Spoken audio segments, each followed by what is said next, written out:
Also have COVID. Hey, Matt. Hello and welcome. Hey, how's it going, everybody? Excuse me, man. Still recovering, Are you? yeah, a little bit. Just got a lingering cough here. But guys, the watch party started. We are going to be getting into episode 6 of House of the Dragon tonight. Ez is back, and I'm back, which actually is crazy because this is the first time we've recorded, Right, in a couple weeks. dude. Can I tell you my thoughts for like the last? You remember we had that just as we get people going here. We got like 15 minutes or whatever, That last episode was wild, Awesome. wild, and I gotta say, like, yeah, I was shocked beyond all get out. I could not believe the stuff that was going down with Sir Kristen Cole and the dance, and like, I mean, just think of how. Mm-hmm. I don't know, man. He's mental. He is like absolutely mental. Yeah. Old Crispin. What do we sorry. I get these COVID coughs a little bit, and then it's like I'm stuck for a minute or two. Jimmy there were moments last week where I was just like, just let Jimmy go for a bit. But tonight is the night of the change, the shift. Yep.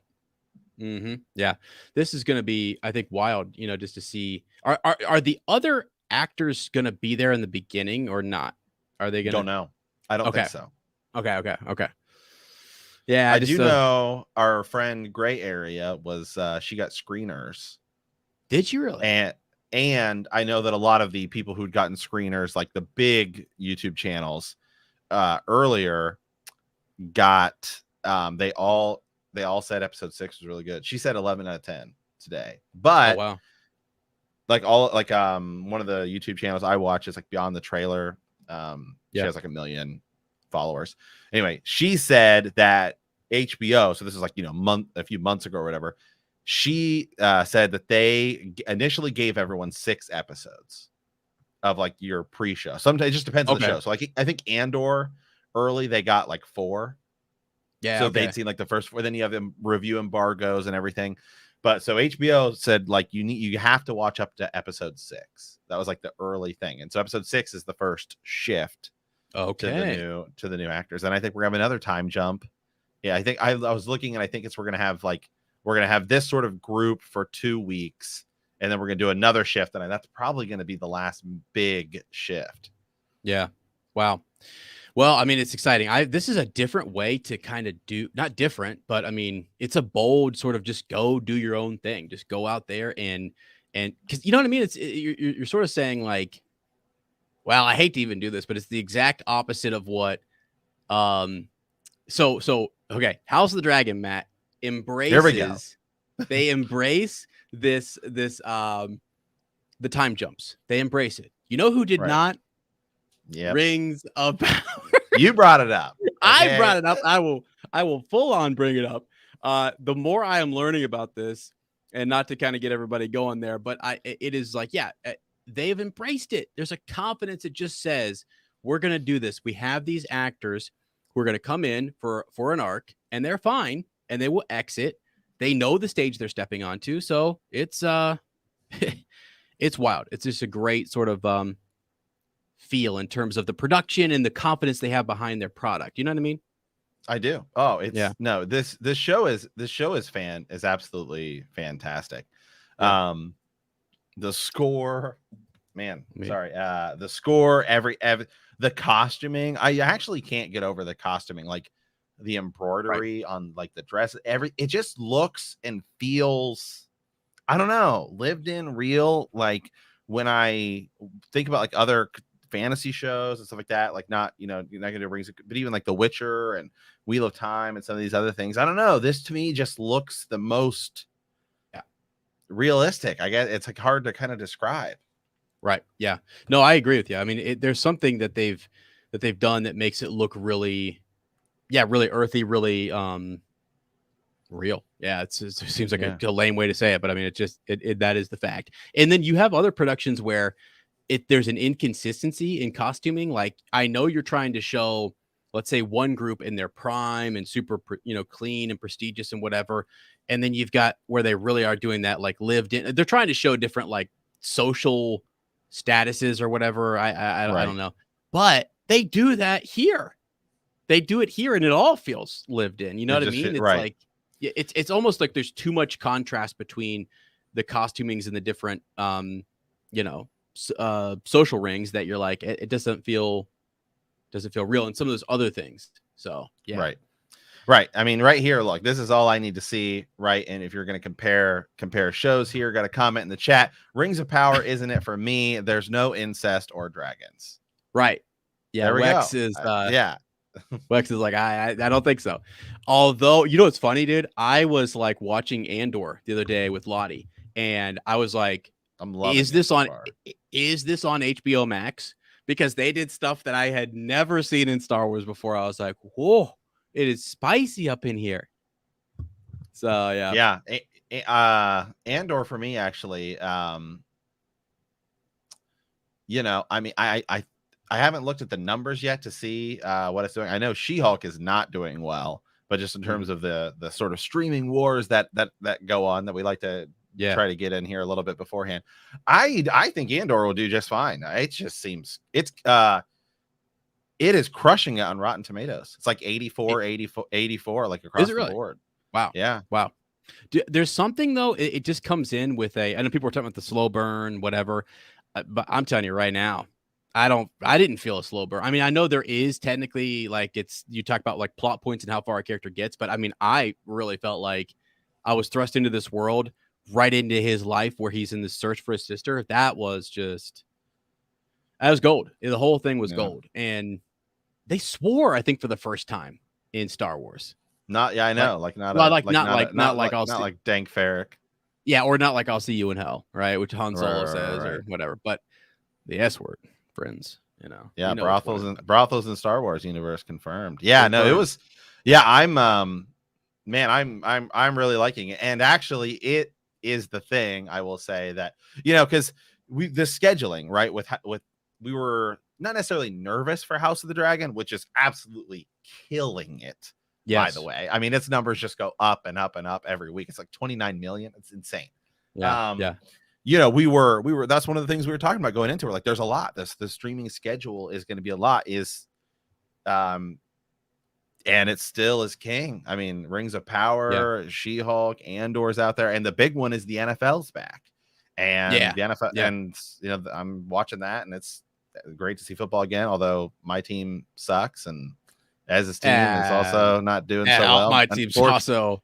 Fortunately, my team has one win against your team. Right. But so both our teams suck, but your team has beat my team. So my team really exactly. So your team did beat the Jets today, though. So yeah, I think which is bad actually for us. As George now, George isn't going to be happy. I know.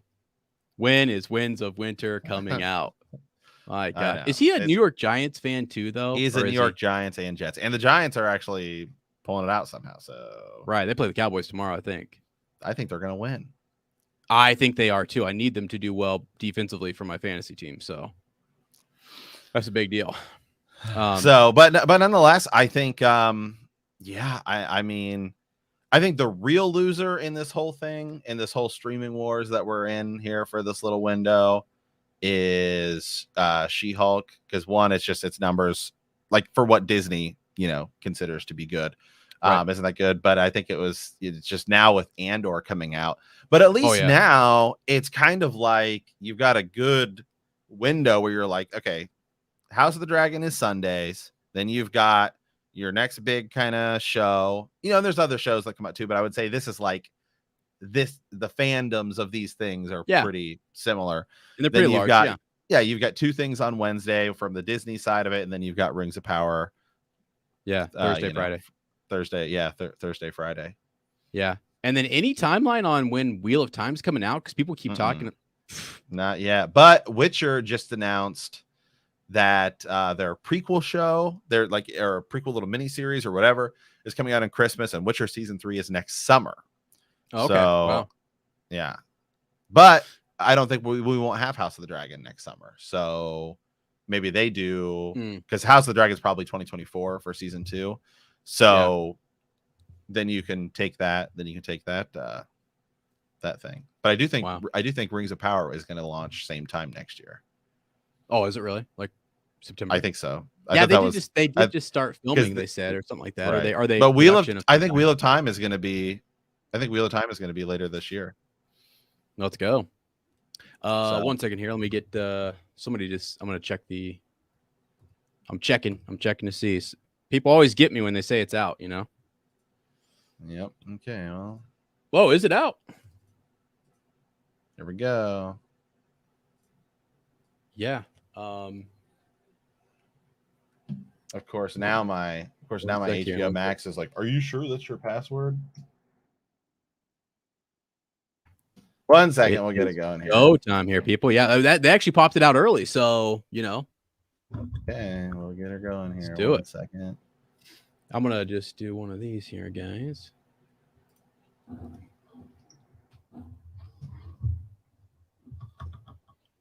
Oh yeah. Episode 6 there we is live. All right. I will say I do feel like my HBO Max, for whatever reason, sometimes is always like giving you a hard time. Yeah, I feel like every few months it just makes me reset my password. Yeah. Okay. So let's see here. Oh shoot, I forgot. Do you need the timer still? Hold on. No, I got it. I got the timer. You got it? Okay. Yep, I'm just getting it set up. Yeah. Could use some nachos or should have got some Okay, so I have it set right now at about 2:17. So I'm gonna get the timer set up to about, because I guess so that would be skipping the. So when we press start, that's gonna be like. Oh, you want to get it on the Game of gray? Thrones music is right on like the Game of Thrones. Oh, let's just do that. That's fine. Yeah, that way we're right on the HBO logo okay. thing. Yep. Let me get the timer all set up here.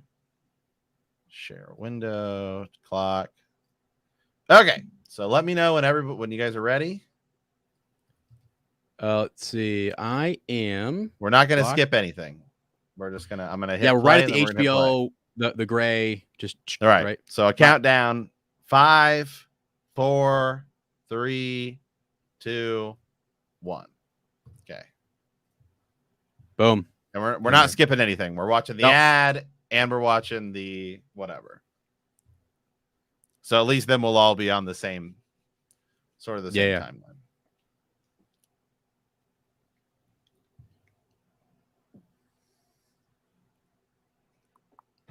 And so what are you seeing right now? You're seeing the I'm seeing some ad. Okay. It's like Elvis and Titans and Gotcha. Okay. Which actually I'm surprised Titans is getting another season. I was really shocked by that. Yeah. Now there's rumors that they're saying Warner Brothers might merge with NBC Universal Comcast. Really? Yeah. Wow. In like 2 years. Okay. Let me know when you get to the HBO logo. Well. No, you're good. Just keep going. You got it. You're good. Okay. Yeah, you did it the right way. I did it the wrong way. Sorry. Okay, I'm on the recap right now. Okay. Yep. And then right after that, it'll do the HBO. Right.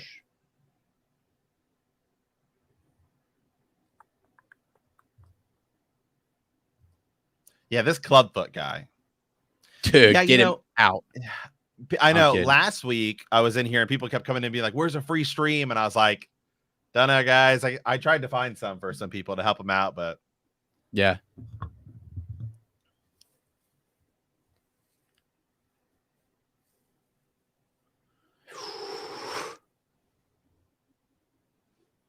Oh yeah, the green. Yeah, this Clubfoot guy, right? Before Littlefinger, there was the clubbed foot. The intro changed. People are saying. Oh wow. Okay. Let me know. You have the gray screen? No. Okay. Just let me know when you hit that. Psst.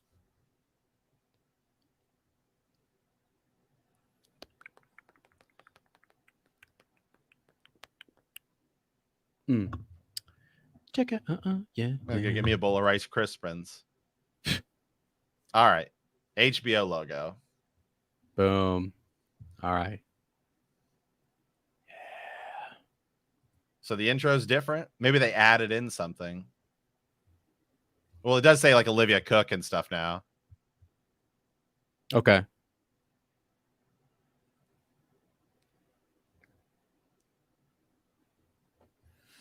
Will you say when you see the final House of the Dragon shield after the song? Yes, I will. Also, somebody must be right there.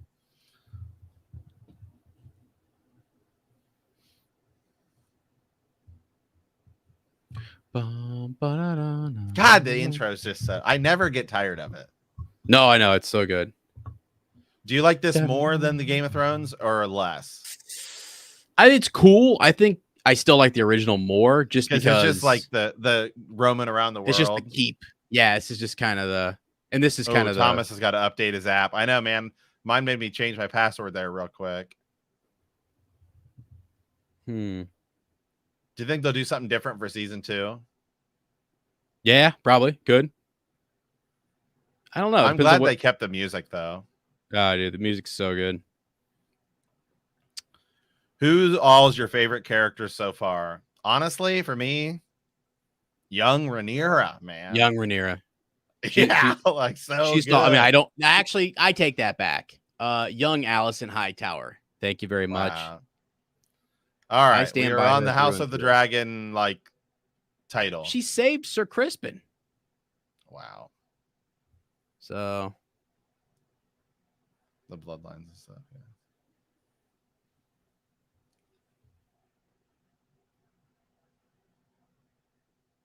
yeah. Oh, probably another. Yeah.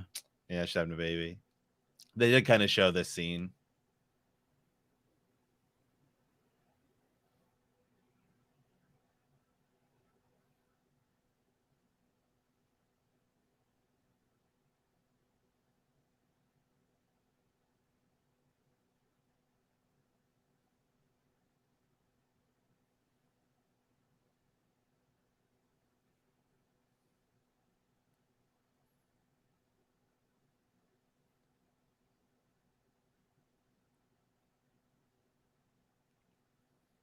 Ugh.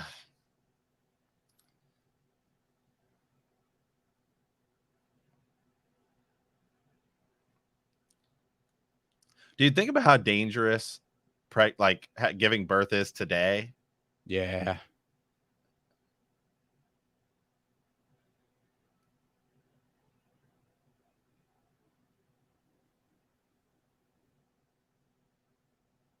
That ain't no newborn.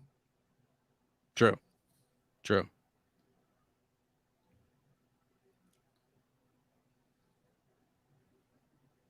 Gosh. MJ's tweeting like crazy about already. I have notifications. It's just nuts. She's already tweeting about Alicent. Yeah. Did you see this? They really released this clip. The queen requests that the child be brought to her immediately. It's like she literally just gave birth. The episode is live currently, but I guess maybe not if you live in Crave.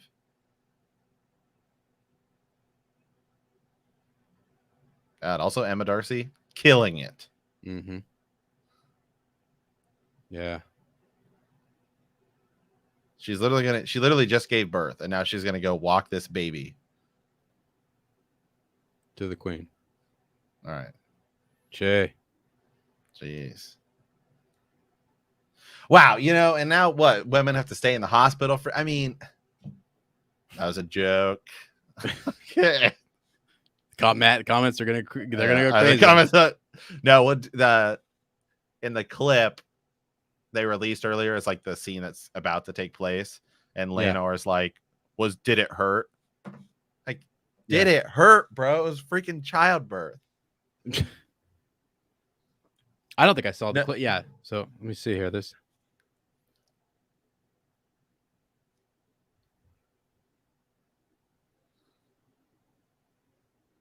Oh. Is this all one take? It's all pretty good. Is this a long cut?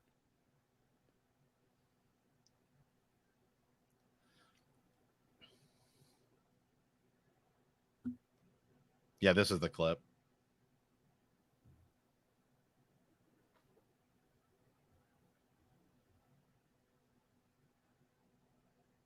Bro, she just gave birth like minutes ago. Mm-hmm. Yeah, they won't even let. Yeah, today. Yeah, you gotta have like the seat installed, right, and stuff. And not the same, bro. Yeah, what is? That's also not the right thing to say. Yeah, Laenor is kind of That is not his baby. no.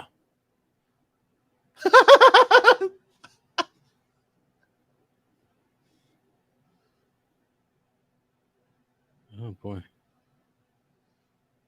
Just her saying fuck right before she has to like walk upstairs, after giving birth is Oh, totally yeah. like it's like fuck. Also, why in the world would just tell her no? Something's up. Literally no one is gonna like Alicent after this. Hell, Cersei wouldn't even do that.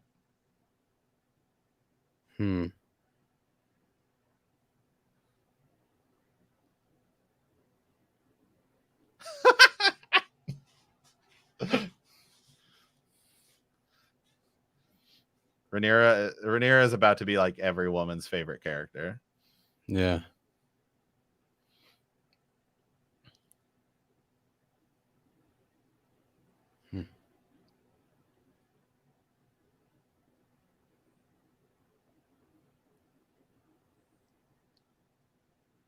Yeah, it feels like one big shot. This is cool. Yeah. Right. I haven't seen them break away from it yet. Have you? Well, I think they did to go through like the did they? door or whatever. Oh, true. Yeah, but still, it's All still of got these are that feel. long. Yeah. That's kind of like a new thing in Hollywood, the like continuous shot. Yeah, this is really cool.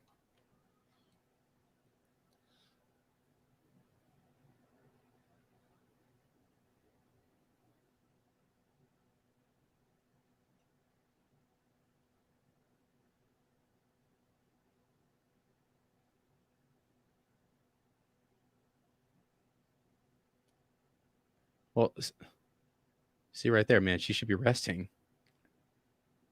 Allison didn't send for her. Come on. She did. She just wants to make it seem like she didn't.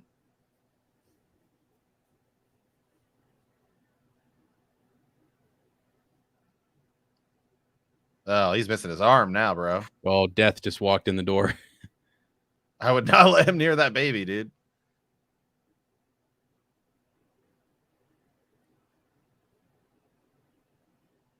Is that the dude from Tales from the Crypt or? Wow.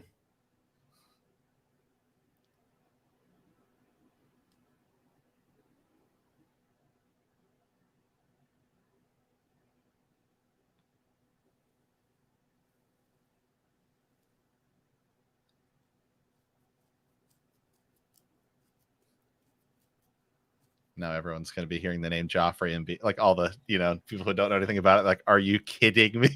Like, right.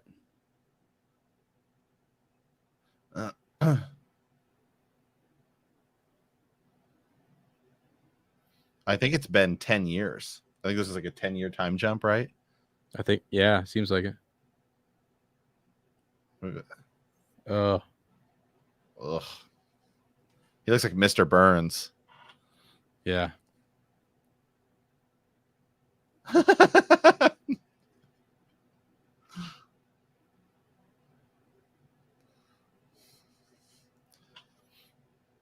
Yeah, I can tell you right now, Teresa's going to be like, yep, she's my favorite. Wow.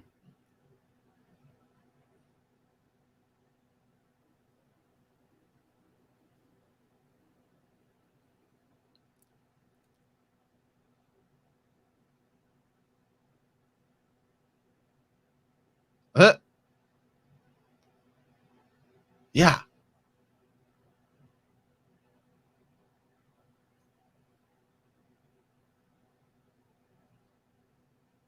Oh, I like the blood. Just. Yes, it has started. We're 12 minutes in.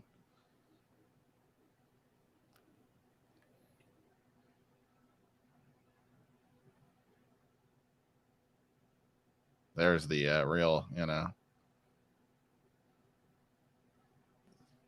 seed is strong. Yeah.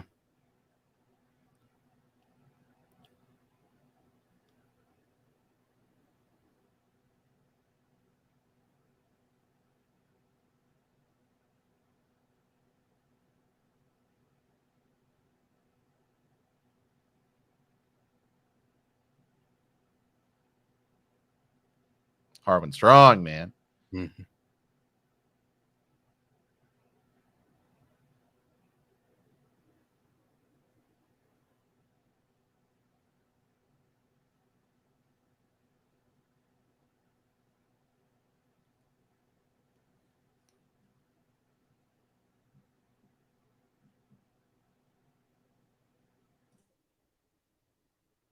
Man.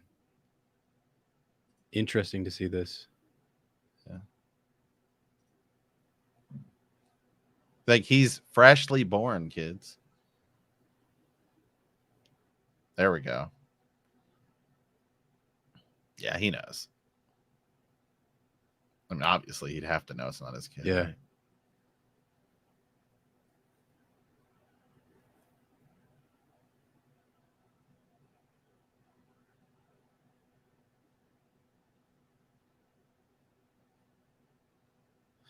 Well, the name Joffrey wasn't bad then, at least, Mm-hmm. Yeah. Here we go. Look, he's just one little guy. He's just a little dragon. Mm-hmm.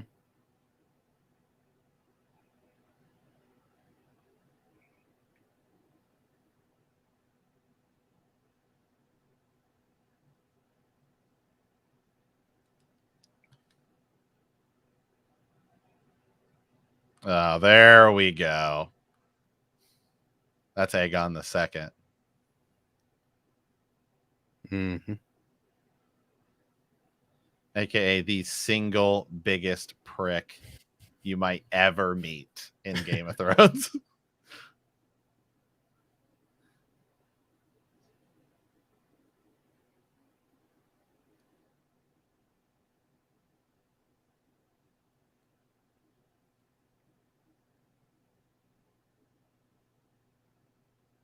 Oh, he's going to eat that goat. Well, that's not very nice to the goat. Do you think the goat makes it or? Don't know.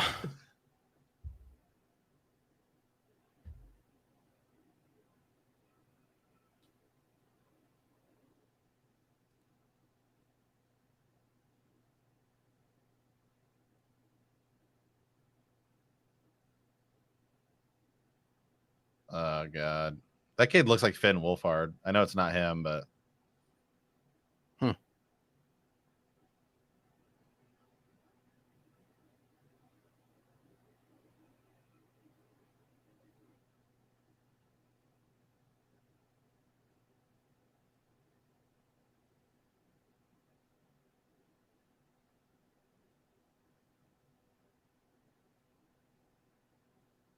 Well, that's not very nice of the goat.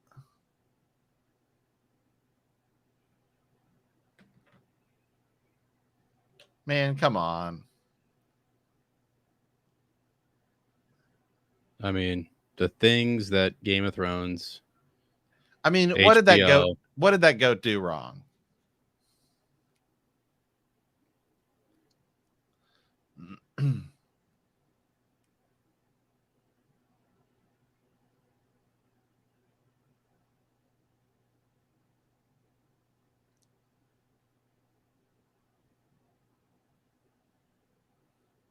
Uh-oh.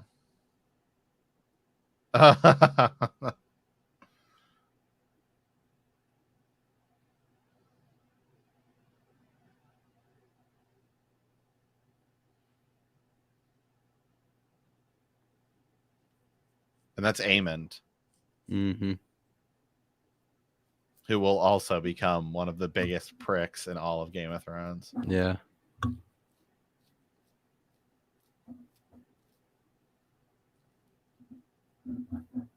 That's a bad idea, bro.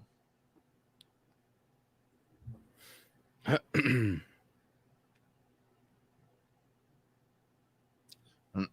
a big ass pig too. Yeah, it was, wasn't it? That's huge, man. I'd like to see the bacon off that, man. That'd be good. Yeah.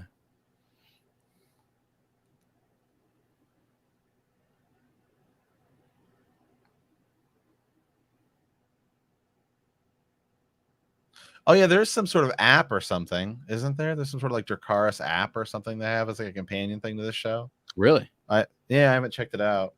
Huh.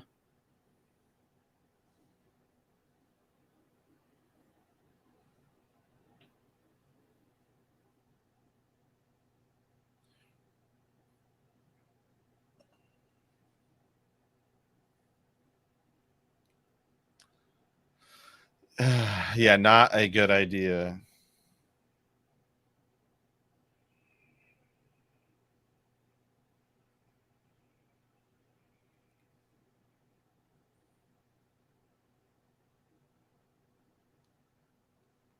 He just wants a dragon.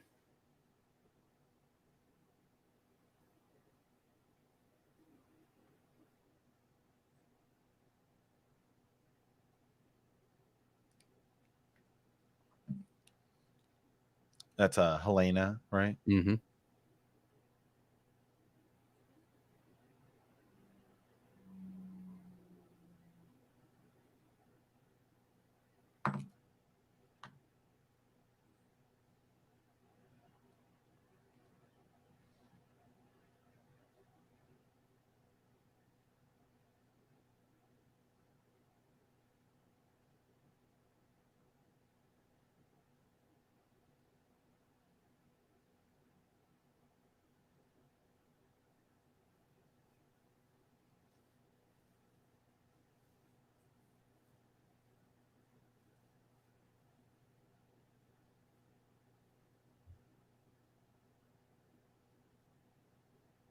Uh-oh.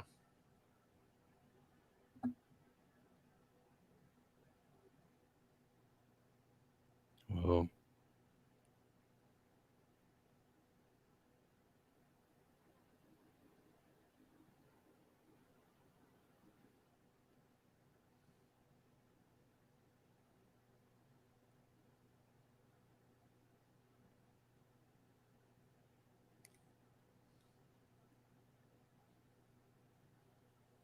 Look how she's gonna cover for Aegon.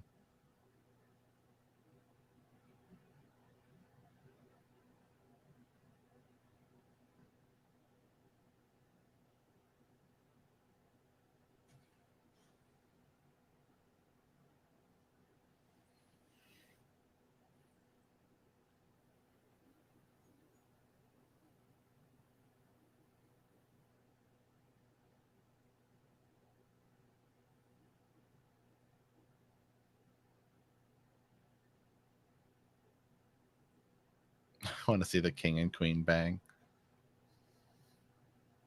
One arm. No.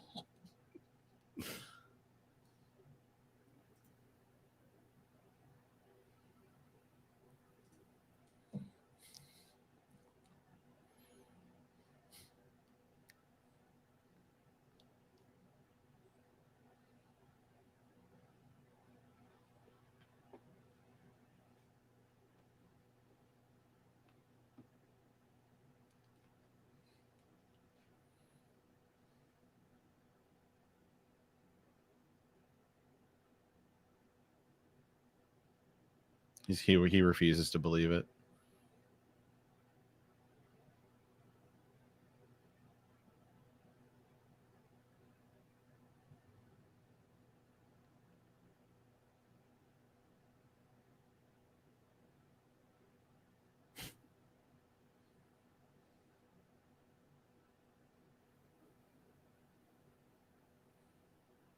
Dude, Petty Constantine's so good. Like even now playing this like older version, like still. Mm-hmm.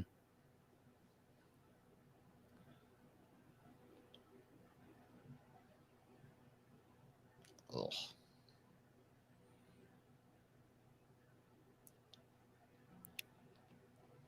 He looks stressed out. Yeah.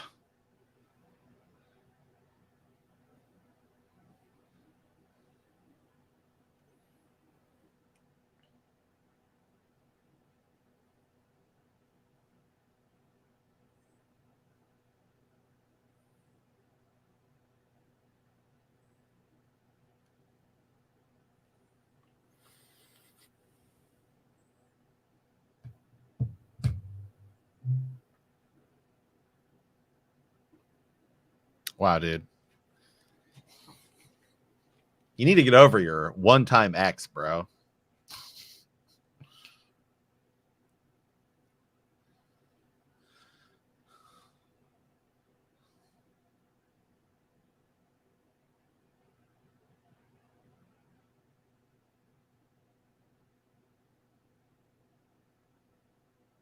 Somebody about to go Tommen. Oh, is that? That's freaking Aegon. Yeah, they really want you to be like, yeah, he's gonna suck.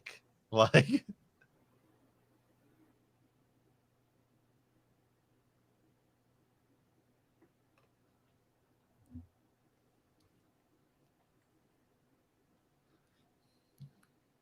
oh man, nothing like your mom walking in on you, just yanking it.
Yes, mommy.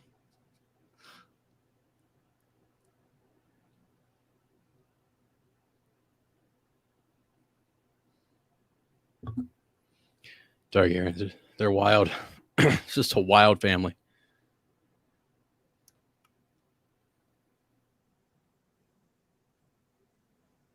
Let's go.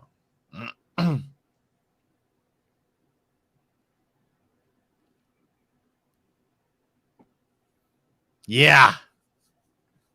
Mm. Hello, 911. Fapper in the window. Red Keep.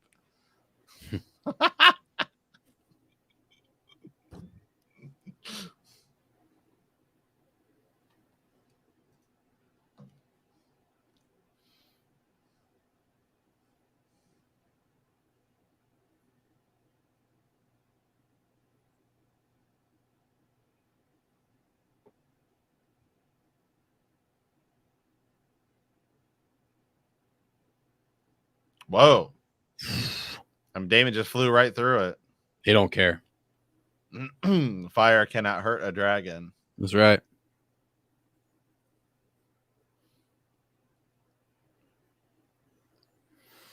You know, all the books, like everything says that Damon actually seems like Damon actually really loves her. Hmm.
Ooh.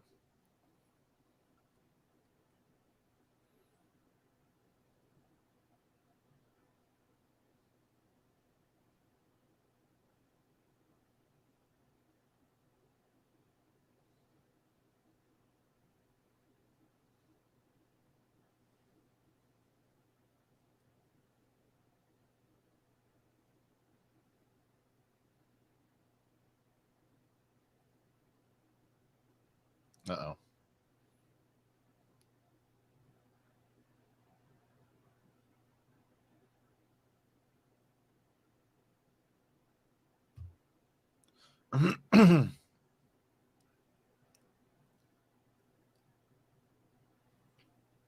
Hmm.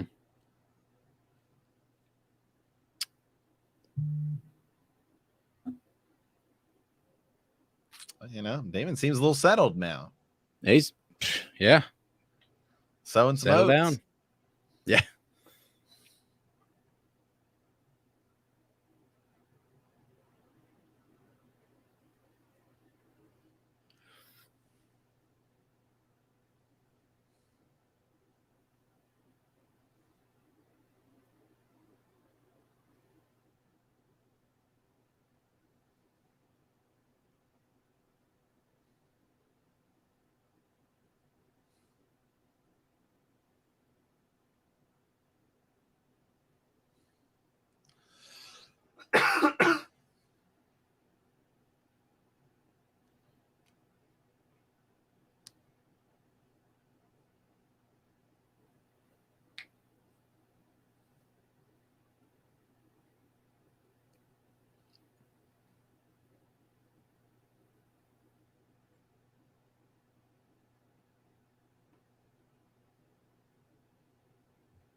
Yeah, Blair is long gone. Yeah. Yeah. Yeah. Wouldn't go 150 there. years gone. Yeah. Yeah.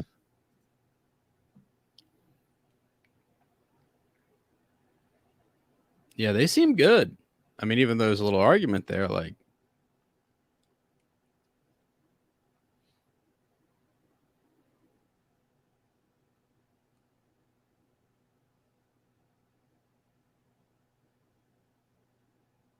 The doom of Valyria.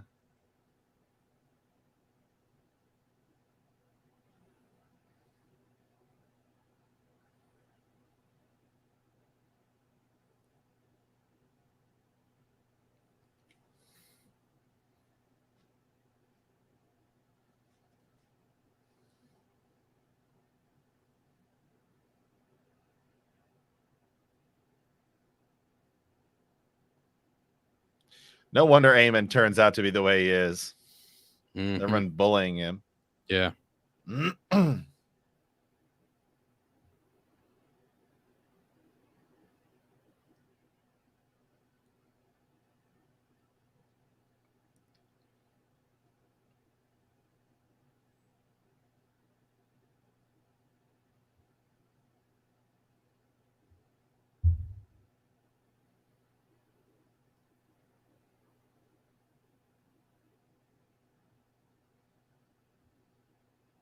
Whew, such an interesting group. Yeah. How good is Sir Kristen Cole? I mean, he beat Damon. Right. I'd say he's probably pretty good. Is he better than Harwin Strong? I mean,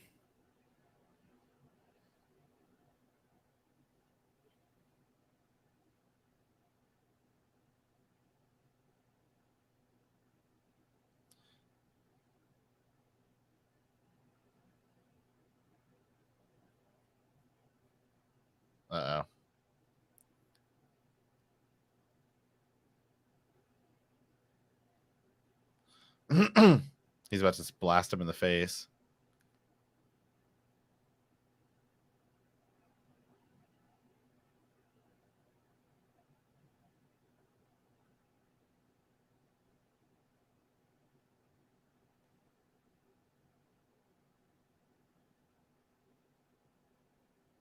Yeah. Kristen is definitely not the Jon Snow of House of the Dragon. Mm-hmm. Kristen is like the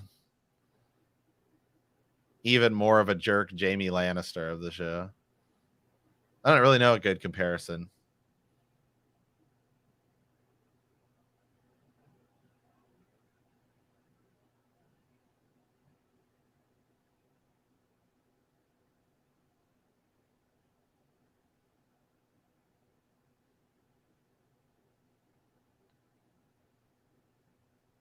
It's a little obvious. Wow. Goodness. Yeah, what's going on? Yeah. I mean, it's great, but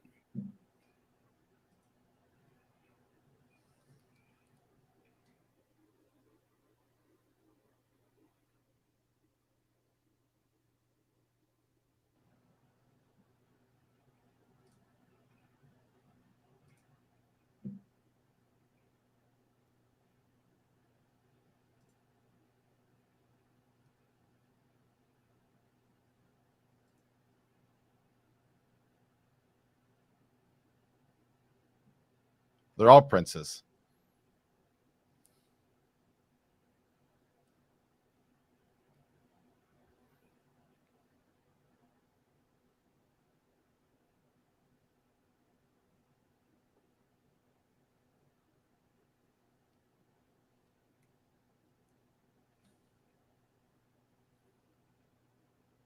Let's go.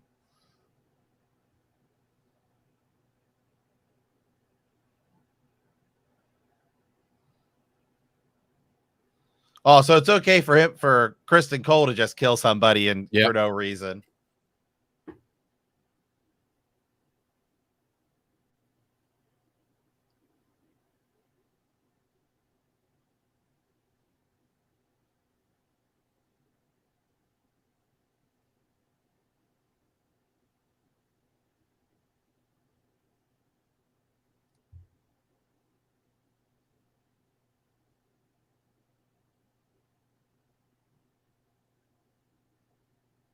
that's the father to her children.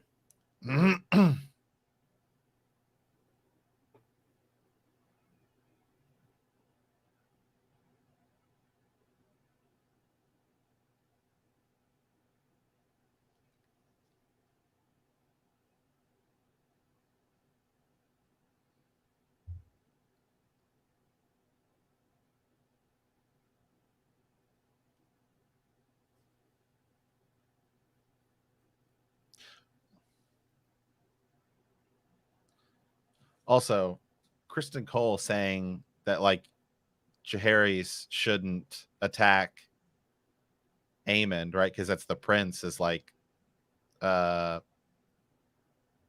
or Aegon is like, actually, no. Jaehaerys, Rhaenyra's son, is the rightful heir, not the other way around. Mm-hmm. Yeah.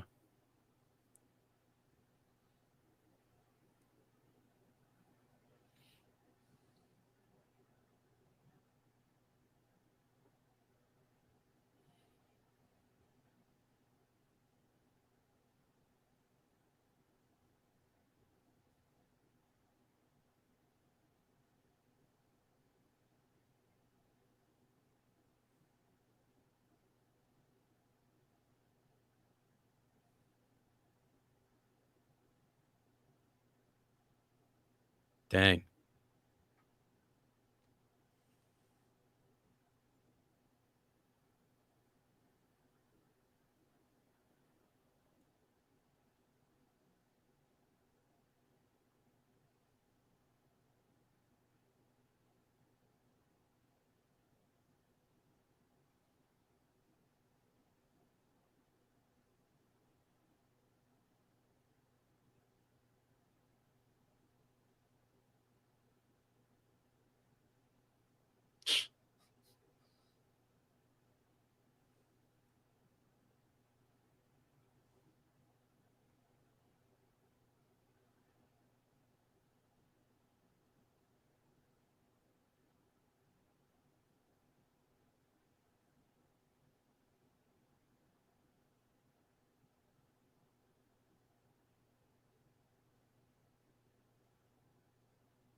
Jesus.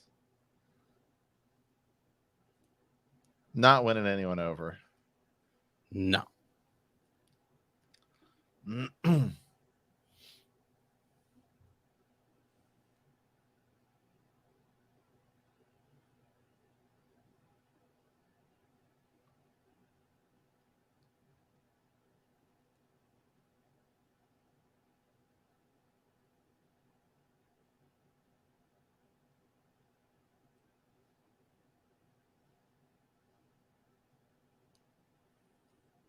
How dumb is this?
Bro, you're supposed to be king consort.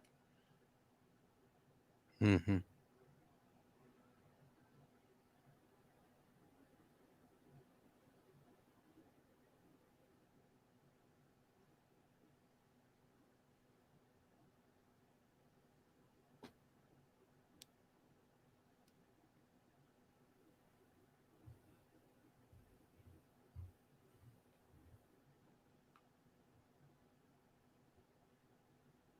Let's go.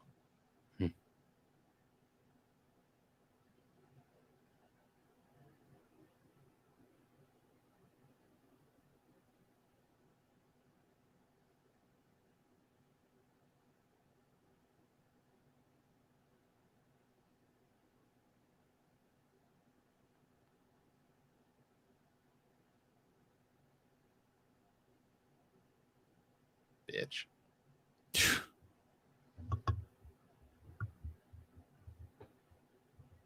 Had to go there. Okay.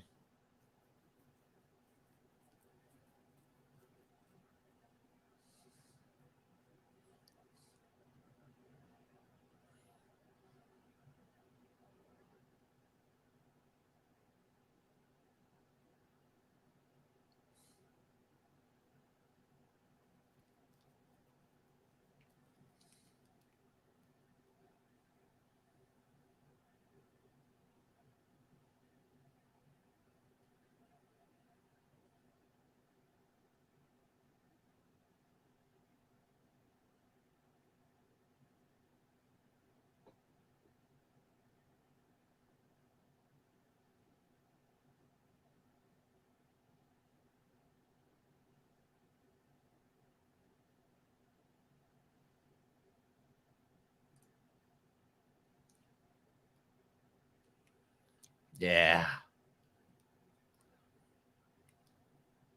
Hmm.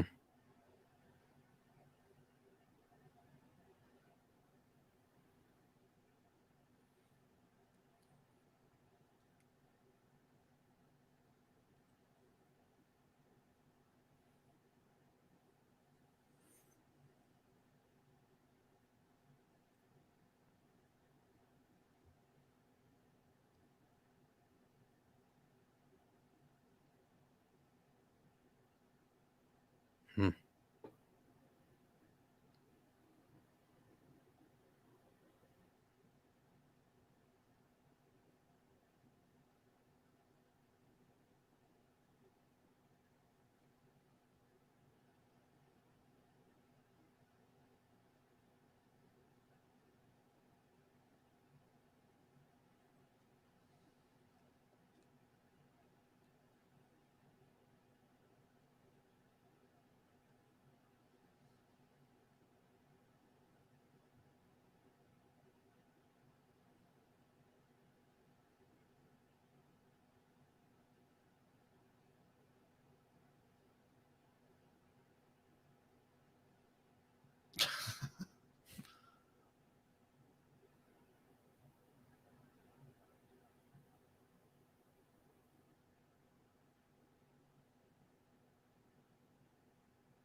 Uh-oh.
So is like Masari ever come back, or like what happened to her?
Yeah.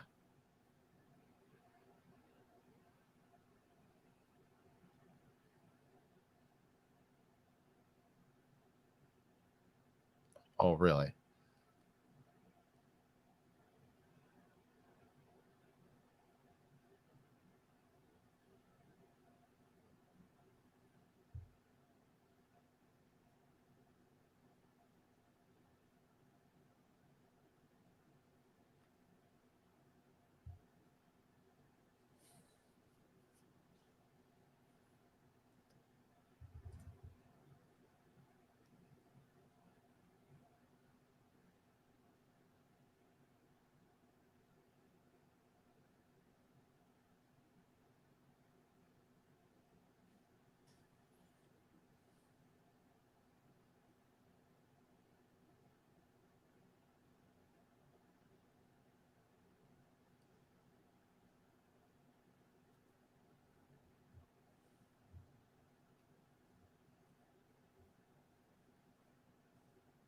Let's go.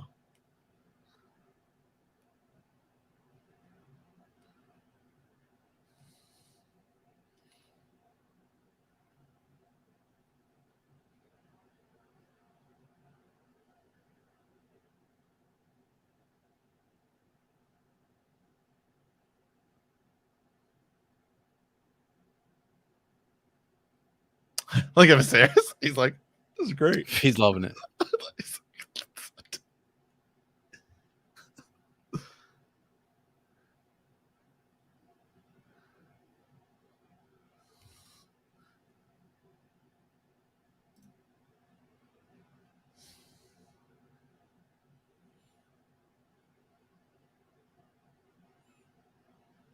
Viserys should be like, too bad.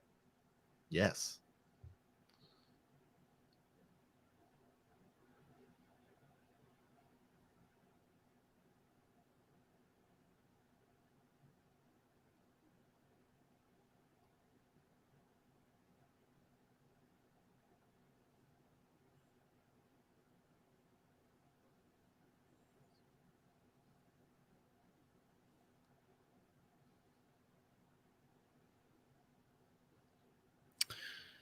Wow. Okay. Possible, you know.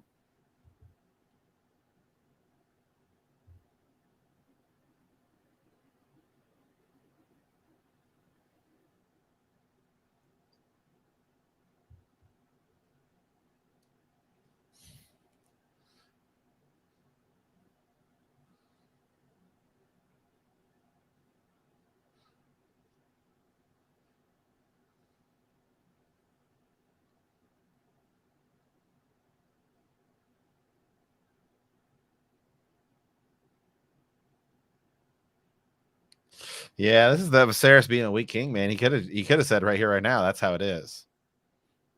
Yep. Also, still Team Alicent. As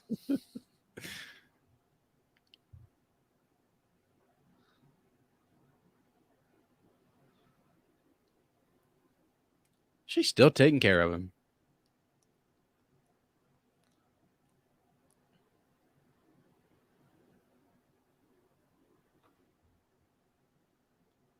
yeah.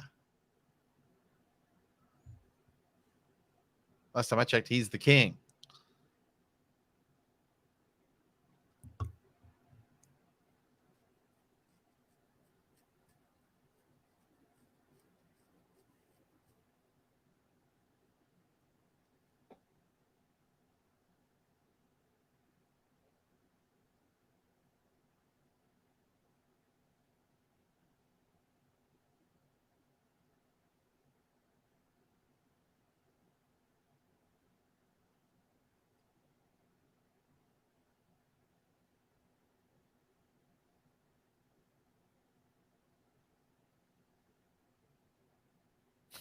I wish Olivia.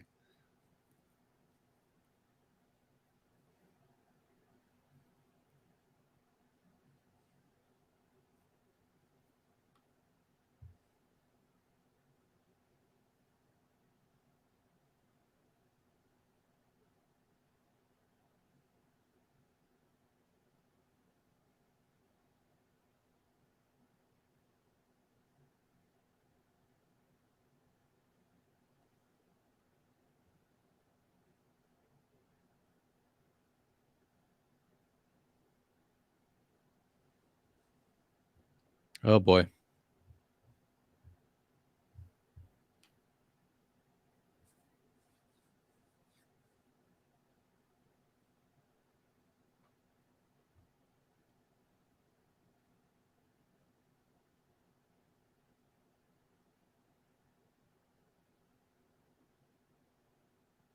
Yeah.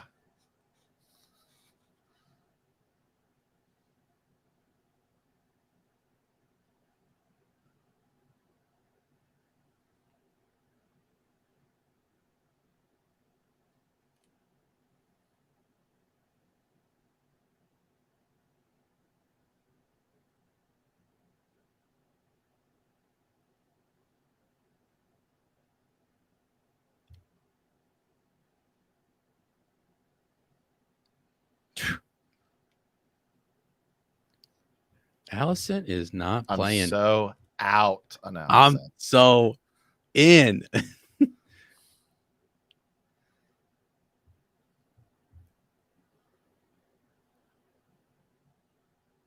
Not anymore.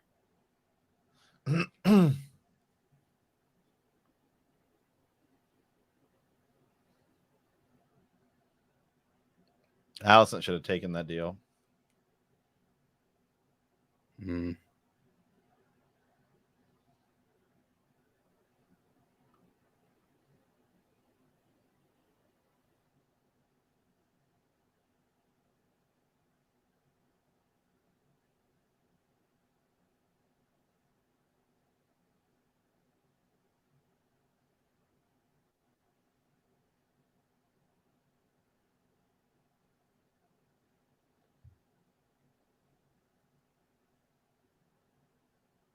The Strongs are everywhere, man.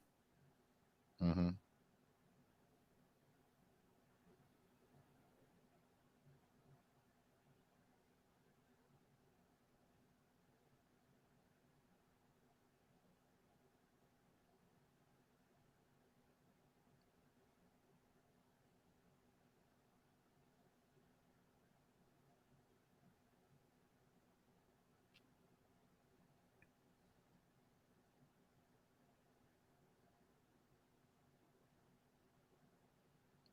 It's Clubfoot guy.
This dude's gonna betray his family.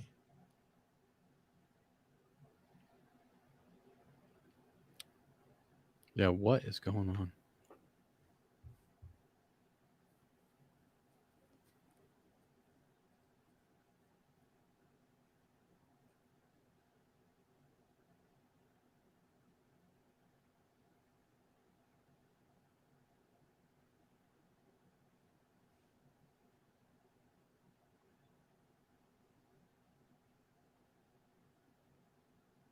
Uh-oh.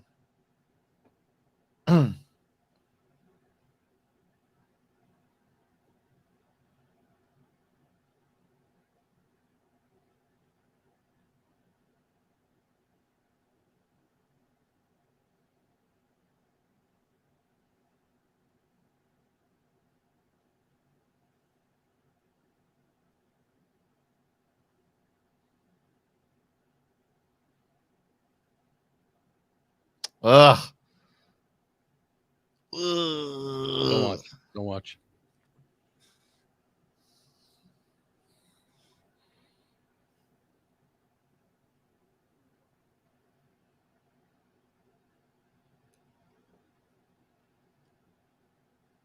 Uh-oh. Oh boy. This isn't gonna go well.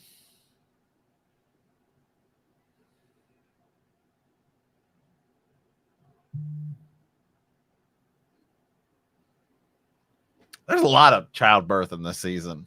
Mm-hmm.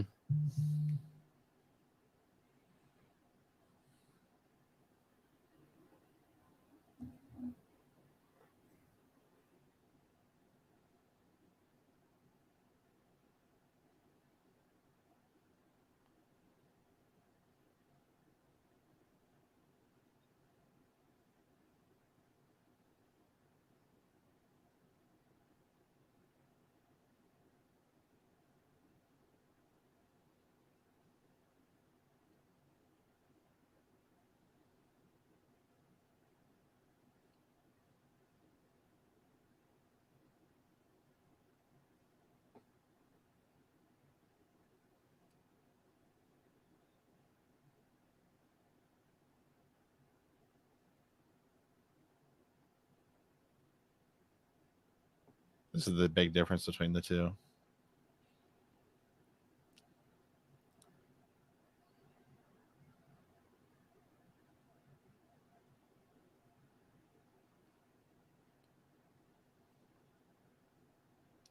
He said no.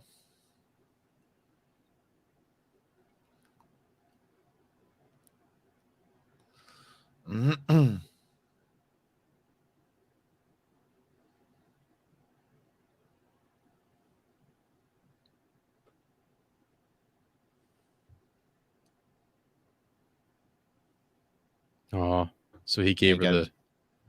She wanted a death by. Right. Dragon ain't gonna do it.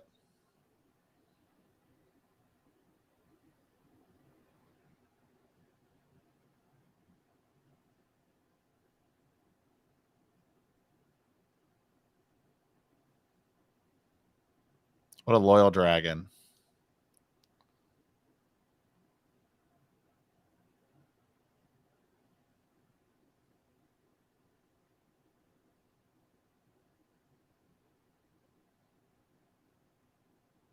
Oh no, he's gonna do it.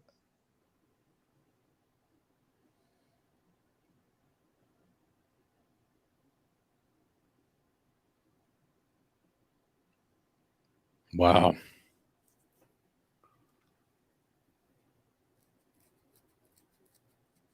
Wow. Daemon's about to go off.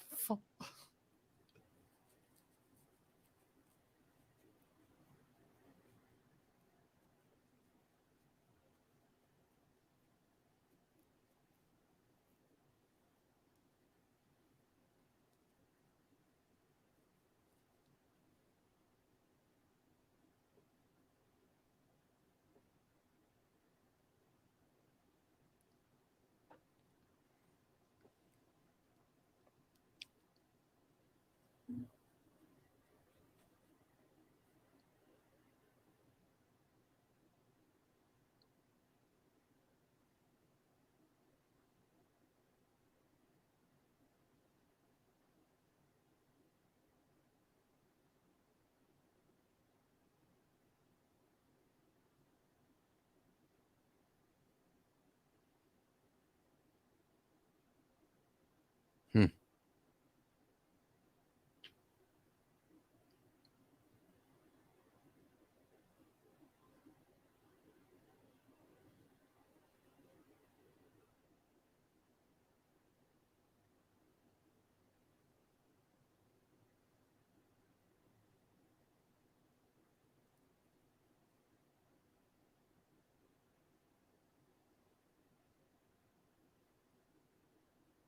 Mm.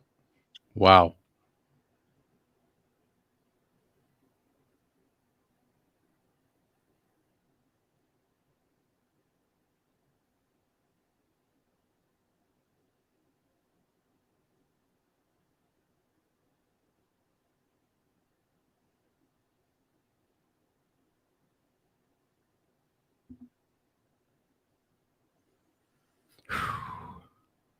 Yes, Yeah. but you're Rainier. I mean, got to think that through. This wasn't well thought,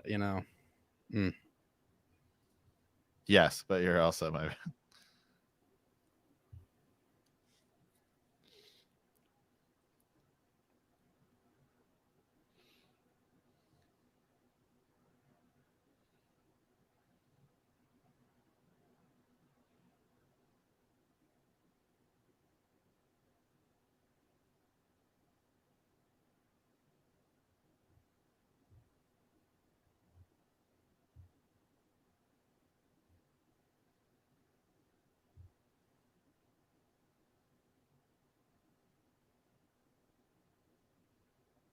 Yeah, she's the heir. Yep. You get Dragonstone.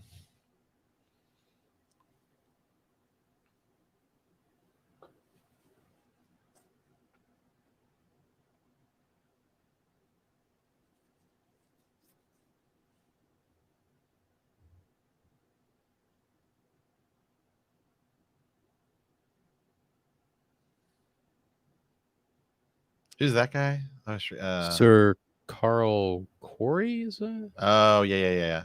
I think is his name. They don't think they specifically said who he was, but Yeah.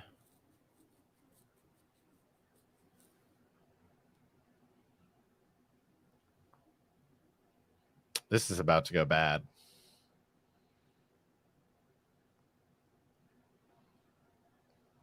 Hmm.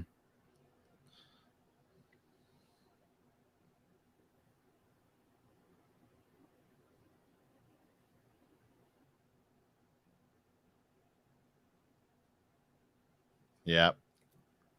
But see, the funny thing is that the books actually provide this is one of those things where the books provides like 3 different accounts. Mm-hmm.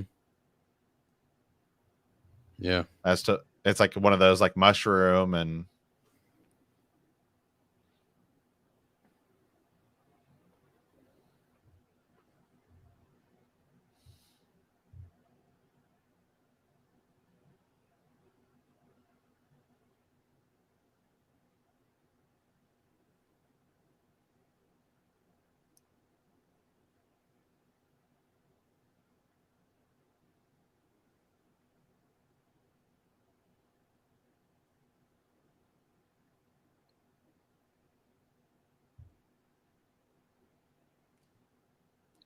Yeah.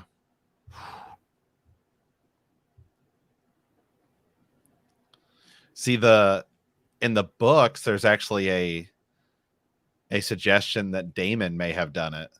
That's what I was thinking. Yeah.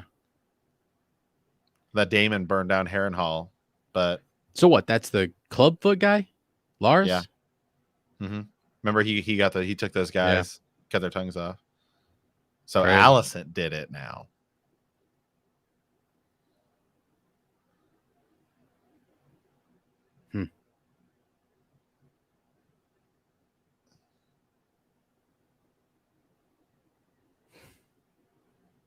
Uh-oh. They keep showing these mouses at the end, too. Yeah.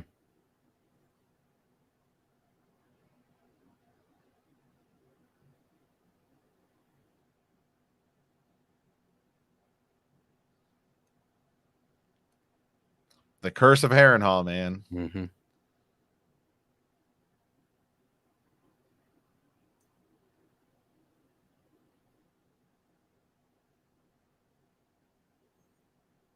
You know, that guy, I don't know who that guy is, but he kind of looks like the guy who plays Otto Hightower.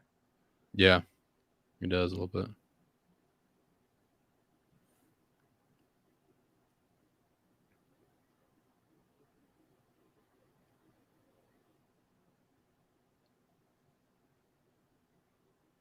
Ugh.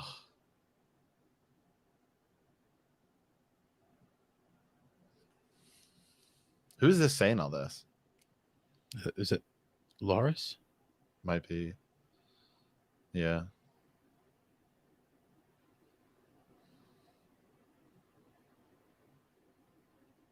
Wow.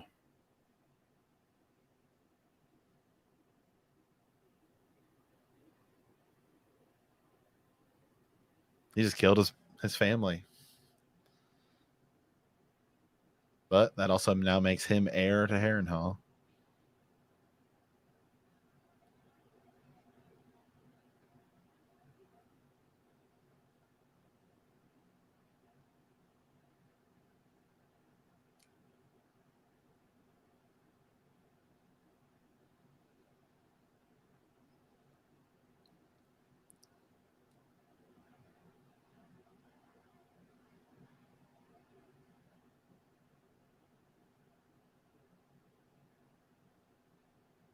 You did. No, she did not, Matt. She did not say.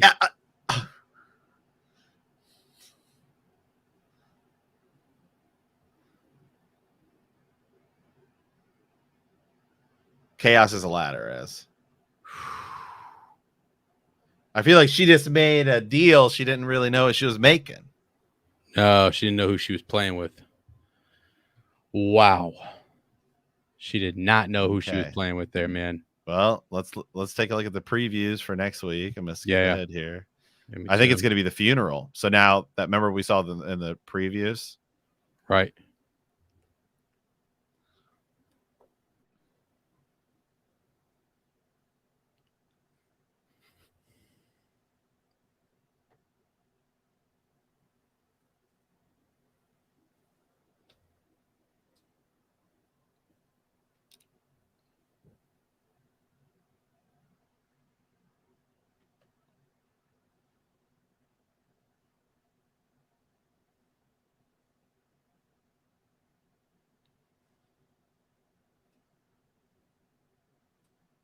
Uh-oh. He's back. Oh, I don't think so. I'm sorry. Wow. Okay, that is wild. There's that. Let's get this going up here. So hello and welcome to Ben the Nie Song of Ice and Fire podcast. I am Sir Matt, the Bud Knight. And I am Ser Ezra, the Watchful. Friends, welcome back to our Song of Ice and Fire podcast. We are breaking it down here. I'm just going to go ahead and say it. I am Team Alicent through and through. Wow. I don't know how you couldn't be, quite frankly. Wow. Let me just go ahead and say it here. When you play, when you play the Game of Thrones, you win or you die. Okay. Wow. And Allison she is in it. Okay. She has to win it, but she's in it now. She's has she made a deal with the devil? I mean, it's just wild. So many things in this episode, dude, that I just did not I like what they did. I really, really, really like it. I mean, I don't know. I didn't see Damon again. How many lines? He just doesn't have very many. Like he doesn't do much, but yet his presence is so powerful. The Rogue Prince. The Rogue Prince and the Princess and the Queen. What'd you think, man? Wow. For me, excuse me. Sorry, guys. Still getting over COVID here with a little bit of the coughing. But for me, this was like a 3.5, 4-star episode for me. Yeah. I mean, again, you're not always going to have like just mega action scenes like we saw. I thought that the shift to the new actresses and some of the new cast was, it's just we've been with them for a while and they were so good. I think they were honestly, your performance ended up being better than perhaps even HBO or anybody thought. Yeah. But today it was good. I mean, today it was good, and seeing them right is and I was great going forward. I have no doubt that it's going to be epic. Emma Darcy for me crushing it as Rhaenyra. I'm so in. There's a lot of childbirth this absolutely season. Yeah, not let alone right this episode. Yeah, we got to see Vhagar, which was awesome. Right, kind of a little bit of a slower episode, but building tensions are there. This feels very much like a mid-season Game of Thrones episode. Yeah, right. Yeah. Like the back and forth. We're over in Essos a little bit, and the political scheming going back and forth. Hey, like killing people through making business deals in the back rooms and everything, and then how you present yourself at court. It was a good to great episode. Yeah, no, I really enjoyed it because, like you said, you need an episode like this, especially as you're transitioning in these different actors. And I thought Olivia Cook did a great freaking job as well. Of course she did. I mean, sorry, she's killing it too. So I just want to make sure we're throwing some fairness around here, right? Seems like things are a little, we got the blacks and the greens, all right? We got to represent both. So equal representation. But man, I tell you what, there was so much to kind of digest. They did a really good job of, like, in one episode, literally just one episode, getting through all of the, because you kind of need to get through this whole phase of like what's going on with Lena Valerian and what happened to her and her death, like her whole death and everything. People are like pouring one out for you here in the comments. Laenor, like how do you deal with that situation?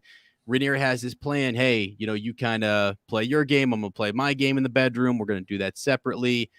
Let's see how that worked out for her. I mean, these are, again, her babies, her Targaryen babies. And look at the game cost you their father's life. I mean, it's people who are close to you. It's wild. She's playing with fire, and she's a Targaryen, and she ought to know better. Is what I'll say. But it's just fascinating because you have to get through that piece, Matt, because the next phase, right, is the craziness. Everything from here, I feel like things are going to really go quick these last couple episodes or whatever, because right now you're really trying to build out the heirs and the children and bring them, get us used to them, and figure out the dynamics between them. Did a great job of showing like some of them get along. They're okay with each other. That's really Aemon. They're kind of like, yeah, he's a little odd, right? Yeah. So, I mean, yeah. The stuff with the little kids, man, they are really building it up. I do want to real quick just respond to one question here. Mike Jones asks, in the books, was it clear that her kids were bastards? It's one of those things where, because the books are sort of this, it's written by multiple sources that are like talking about it. I would say it's not entirely confirmed, but it's definitely alluded to. I don't think there's anything that ever really sort of It's their little physical descriptions, just little things like that. It does mention that there were whispers on the court that these were bastard children. I think somebody's tongue was actually cut out because of they made this insult in front of the king or something like that. You guys can check me in the comments, but I think so. Yeah, it was like, but they never really, because it was so hush hush that when you look at it from a historical context, the guy who's writing down that history book, Matt, he better not be putting these kind of blasphemies in there, right? I mean, so it won't be writing the book anymore. So that's sort of the angle sometimes that I feel like when George was writing that, he tried to leave it very ambiguous. So good question. Yeah. Great question. Man, are we moving a bit fast? I don't know. I thought it was good. I actually really thought the pace was okay. I feel like I'm shocked that because we saw Harwin Strong before the bump into like he bumps into Rhaenyra in the street when Daemon's taking her out. So he's been around. He knows sort of what's up and what's going on. They really did do a good job. So 10 years is the big jump, and you kind of have to do this. I think before the show started, I was talking to you about HBO embracing the time, jumps, unlike House of the Dragon, they did unlike Rings of Power, where they did a time compression. And so I actually think this is cool. I think fans can follow it pretty well too. That was the big thing is can you follow this? And you can see Viserys looks, the King of Death, like showed up this episode. I mean, he looks like a dead man walking. He looks like the man from Tales of the Crypt. Okay, right, I mean, right. when I saw Viserys, and Jimmy's joining us here too. So when I saw from Nothing But Trouble. Oh, dude, remember that movie? Oh yeah, dude, yeah. Jimmy, like a wreck. Well, I mean, your thoughts on today's episode? I really, really liked it. I liked the fact that, it's a little bit older. I like the fact that it's a bit more mature. And a lot of stuff happened in this episode, like pretty crazy. I liked a lot of the symbolism, especially like the top of Larys's cane and then it coming back with the pin on the shirt. Also, like it'll cost you an eye coming from Helena. What? Yeah. What for those who know, and it's just like, whoo, man, a lot of little subtle drops. So much foreshadowing today. Yeah. In the books, it actually says that Laena's child is this sort of monstrosity, which other Targaryens have had. Like it's been a Targaryen thing that sometimes when they have kids, when they die in childbirth, they're not just like a baby that's born. Sometimes it's often described as like with scales or almost, dragon-esque, and there will be more in the future. And I'm surprised they didn't really say anything about that, because that in Fire and Blood, that is how it's kind of hinted at. Yeah, for sure. Yeah, no, that's really interesting. So I was just looking Laena up. I mean, so how many children does she have? I'm just trying to kind of look through here. I think 3 plus the one Baela, that just died. Okay, Rhaena.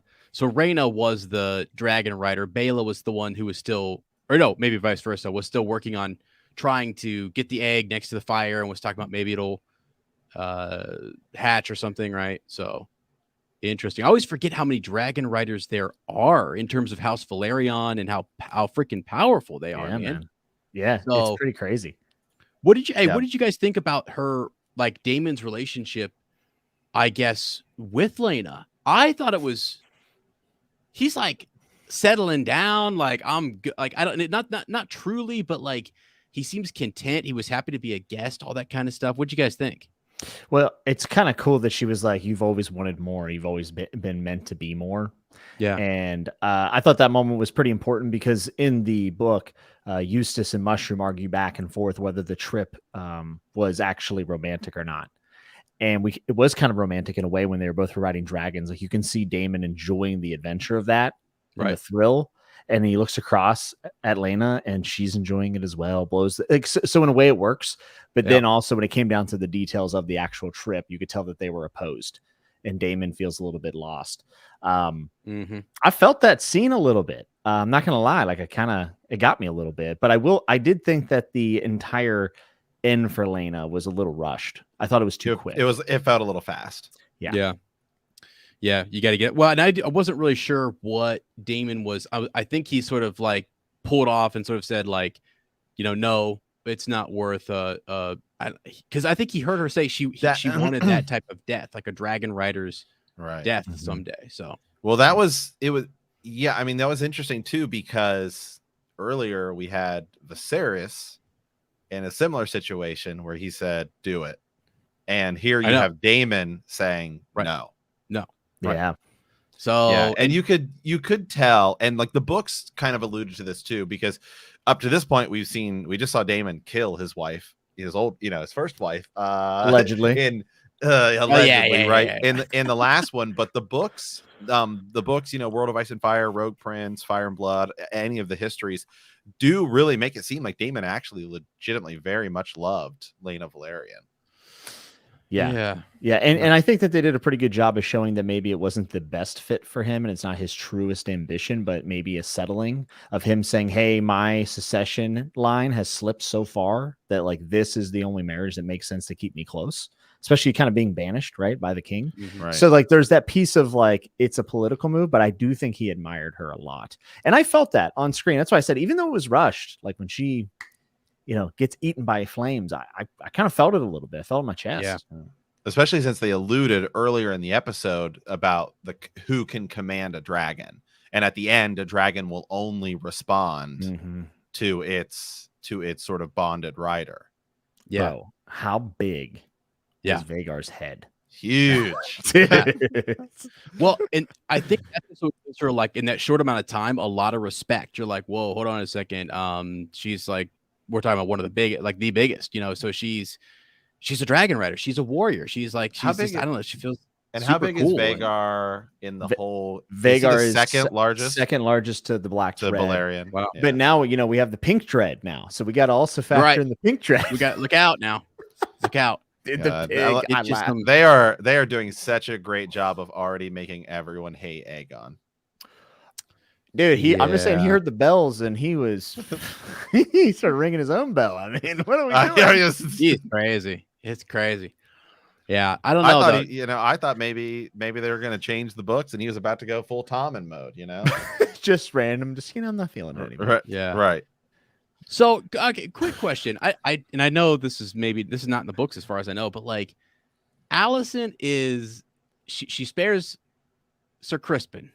Let's call him by his real name. Sir Kristen Cole. Let's be respectful, okay? Let's be respectful. Oh, here we go. She spares him, and it is like he's there. He does insult the princess a little bit at one point. She's the queen. Are they hooking up at all? I don't think so. No, I don't think it's ever like necessarily alluded to. I thought in my head canon at one point that maybe down the line that Alicent is very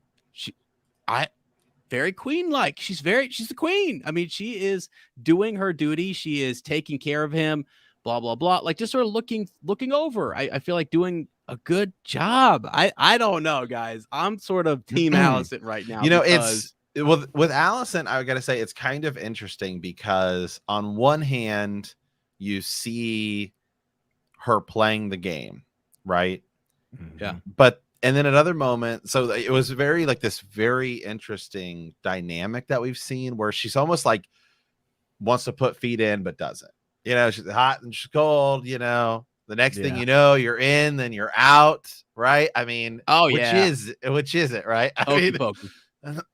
Yeah. So it's like when she's talking to Aegon, she's like, if we do not secure you as king, you will die. Is that because she wants him to be king and she's playing the game, or is that because she's legitimately fearing for her son's life? Then when Clubfoot, the worm kills those guys from Harrenhal, who in the books, by the way, they allude to an idea that Daemon may have done it.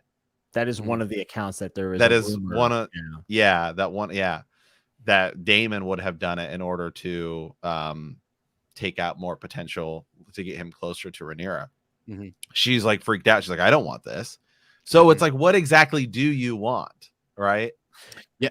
And it's going to get more complicated when dad shows back up. Well, it's full throttle then. But that's the thing, Jimmy. So I'm sorry. All right. Rhaenyra has been lying left and right. Wow. She is lying. You make one mistake with Ez, and it's a wrap. Hey, hold on a second. These children are bad. This is treason. She is committing outright treason. Is she or is she not? She's that bastard children knowingly. These are, and then presenting them. She's as the heir to the Iron Throne. Yeah, and she's also saying as the heir to the Iron Throne that my bastard child should also be the heir. Well, hey, so Cersei did that. I don't believe that they're bastards. You do? Are you kidding me right now? Are you kidding? It's what the realm believes. And you have good queen, by the way, good queen Alicent in this situation, not Alicent, and Alicent, who is doing. She's just in this position. She's been good to the king. She's gave the realm all of these heirs, and she's raising them right. Then you lied to her face as her friend. Then she's got to send her father. Her father gets sent away because her father gets cut out as hand of the king because Rhaenyra is lying. And he's actually trying to faithfully serve the king there. At the same time. Let me say this pillow once. Hey, look, let me say exactly what Lady Shannon says here in the chat. The kids are Targaryens. That's all that matters. Okay. Because the same thing Alicent kids are Targaryens. Absolutely. The same thing happens in like 20 to 50 years or whatever it is. When Aegon the Fourth has sons and he's the king and he says they're all legitimate, and his son Daemon, the next Daemon, who in my book is actually even a cooler Daemon, the Daemon Targaryen, he will become Daemon Blackfyre, is actually a Targaryen and a Targaryen parentage, even though technically he's a bastard. He's then legitimized. I mean, he's pure Targaryen. I wish Rhaenyra would come forward and legitimize her bastards and make that public knowledge and say, you know what I'm saying? I wish she would do that versus this treachery sort of behind the back stuff. No, I'm just teasing. But it's like, it's crazy. So they've done a good job. My whole point is, have they not done at least because I think when you read this and we're House Targaryen, it's sort of like, we have to kind of, we got to get in line behind Rhaenyra. This is what Viserys wanted, etc. But we got to remember, these are his kids also. These are his children. These are like Viserys' kids, Aemon and Aegon and so on. So that's another thing to kind of consider. And it's such a crazy, interesting dynamic. You have to almost like have some sympathy for the Greens. And the way you do that is Rhaenyra is doing all these different things. Otherwise, she doesn't have, until Daemon comes along, unless she uses Sir Harwin Strong, she's not really gonna, she's not gonna have children or an heir. And they're definitely trying to play up a little bit of that sympathy, right? With her at the end with Larys, like she's now crawling into bed, not literally, but figuratively with people who are going way higher than just like making sure the realm's at peace. They have own personal ambitions. And I think inviting Otto back is going to be it's going to be chaos. She's going to get even further down the hole, and then sunken cost fallacy starts playing in. She's stuck. She's stuck at this point. That whole training yard scene though was awesome. I thought it was awesome. That was cool. Definitely. Yeah. And you could see you could still see. What I about think Matt, you said he's got to get over it. Kristen's what about the blatant disrespect from old Crispin Cole? Saying like, how dare you strike Aegon, the prince? Hold on. Viserys is by all accounts the real prince, because Rhaenyra is the heir, which makes her children the real heirs. He's just that would be like no different than Daemon's kid. He should probably be more concerned with Jace. Now, let me remind everyone in the chat just real quickly why there was a war fought in a Song of Ice and Fire series over, Eddard Stark lost his head for this kind of stuff. Remember how we were behind the Starks and, Joffrey, what the heck? They're a bunch of bastards. Now we're over here like, we should probably support those bastards. You know what? It's crazy. Listen, it's gray. All right, it's gray. Yeah. It's right. It's wild what it makes you do. I know when the Lannisters are, having incest, we're like, that's disgusting. But the minute John and Danny are on a boat together, looks cool. What up, Ani? Oh, yeah. Speaking of disgusting, what about Viserys? He looks terrible. Oh, he looks so bad. Is his whole arm missing there? I mean, like, yeah, it looked like it was a loose sleeve. There might be just a little bone left in there. But I mean, I looked at my wife. I said, "Oh my god, he looked like Patty Constantine's never looked so bad ever." Yeah, that was rough. I mean, and he's just trying to. He's talking about like his legacy, what's he going to leave behind, and trying to kind of keep this. It's unfortunate. Matt said he was a weak king, and I think you guys talked about that last week, right? A little bit. It's like, man, what is up? Is he to blame for some of these things? I mean, you can see it even here. He's trying to keep the peace. I really, really liked when he came in from the birth and he had that moment where he kissed Rhaenyra and, said, great job today, essentially. I thought that was really important because, in Fire and Blood, it is very evident that they have a strong relationship, especially after like all of this stuff where like it's there's Viserys, guys. There he is, guys. He is, man. That's the next episode. Is it the I mean, look, he's even in the throne, right? I mean, it's like seriously, he looks like he looks like the guy from Tales of the Crypt. Actually, the Tales of the Crypt guy's actually got both hands at least. So Also, did you see him kissing the second ring on his finger towards the end when the rat comes up across the mantle? And he's torn up about Rhaenyra. That's a little scene that they kind of got in. And I don't know. I really, really like that because after all the questioning of the secession, it is clear in the book that he is, he loves his daughter and she loves him. Like they have a good relationship. So I thought that was kind of cool. And that shows his nature with Daemon as well. That's right. Yep. Yeah, that's another big thing though. Daemon, I feel like this whole, if you were out on, I mean, people loved him so far anyways, but if you're sort of like, oh, like if he's been off-putting or something, he just like calmed down majorly, has these kids, is like doing his own thing, almost like Jimmy, I think it was you saying, or maybe it was Matt, like that he's gotten so far away from the throne that it's like he's looking up dragon lore, he's looking up dragon riders, and like where's his place? He's like almost being really self-reflective and thinking, what is my role in all of this, and what can I do to leave a legacy? So that's pretty cool. It's just cool to see, him stepping back into what will be in the next episode, Westeros. Two things. What did you guys think about?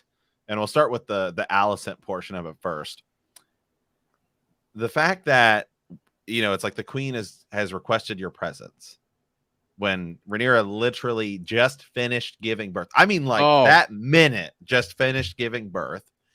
And then it's like, I don't know. I don't know how painful that is, but I cannot imagine that many women would be like, yeah, I'm then going to go walk up a flight of stairs with my like brand. Like, oh God. I mean, that was rough. Walking then back when she gets there, she's like, oh, you need to be resting. Like, what are you doing here? Dude, again. Somebody else is playing. That's one of those things. I know, obviously, Alicent probably as coming in with the whole my dog ate my homework. But excuse here. It's probably somebody else. It's probably one of the. Again, it's. Oh, come on now. I don't think she was. She leans into Laenor and says, good. One of these days you'll have one that kind of looks like you. That's true. Whoa. Out of line. Which is a line lifted right from the book, which I liked. Yeah, which was great. Yeah. But then what about Rhaenyra? I mean, that scene, first of all, it was like I think it was two, but it was like a one continuous shot scene, the way it's filmed. And literally her, like, I'm like, that's exactly how I feel like any woman would be, is they're like, they see this flight of stairs and it's like, fuck. Yeah. I mean, I'm like that now. Right. Yeah, right. Yeah. I know. I'm not going up to see. Yeah, dude. Whenever she's coming back, she's like, "You presume to name my child," and he's like, "Well, I was part of this too." And then she's like, "I'm the one bleeding," and she walks away, and there's blood on the ground. It's like, oh my God. I thought that was a really strong entrance as an actress for Emma. Right. Yeah. Oh, for sure. Because she was very likable. Like Matt was saying in the beginning, like everyone's gonna be freaking loving her because just the way she even does. I think she feels, and Alicent has a point here. She's sort of saying things are slipping around me, right? The realm, people are talking. My father's turning a blind eye to this. So much so that, I mean, House Strong sort of says, hey, we're going to go back to Harrenhal. We got to bounce because this is getting pretty, I don't know, one or two more missteps here and we could be in big trouble. Yeah. So, but she offers to wed the children, which was a pretty good offer. Pretty good. Pretty fair.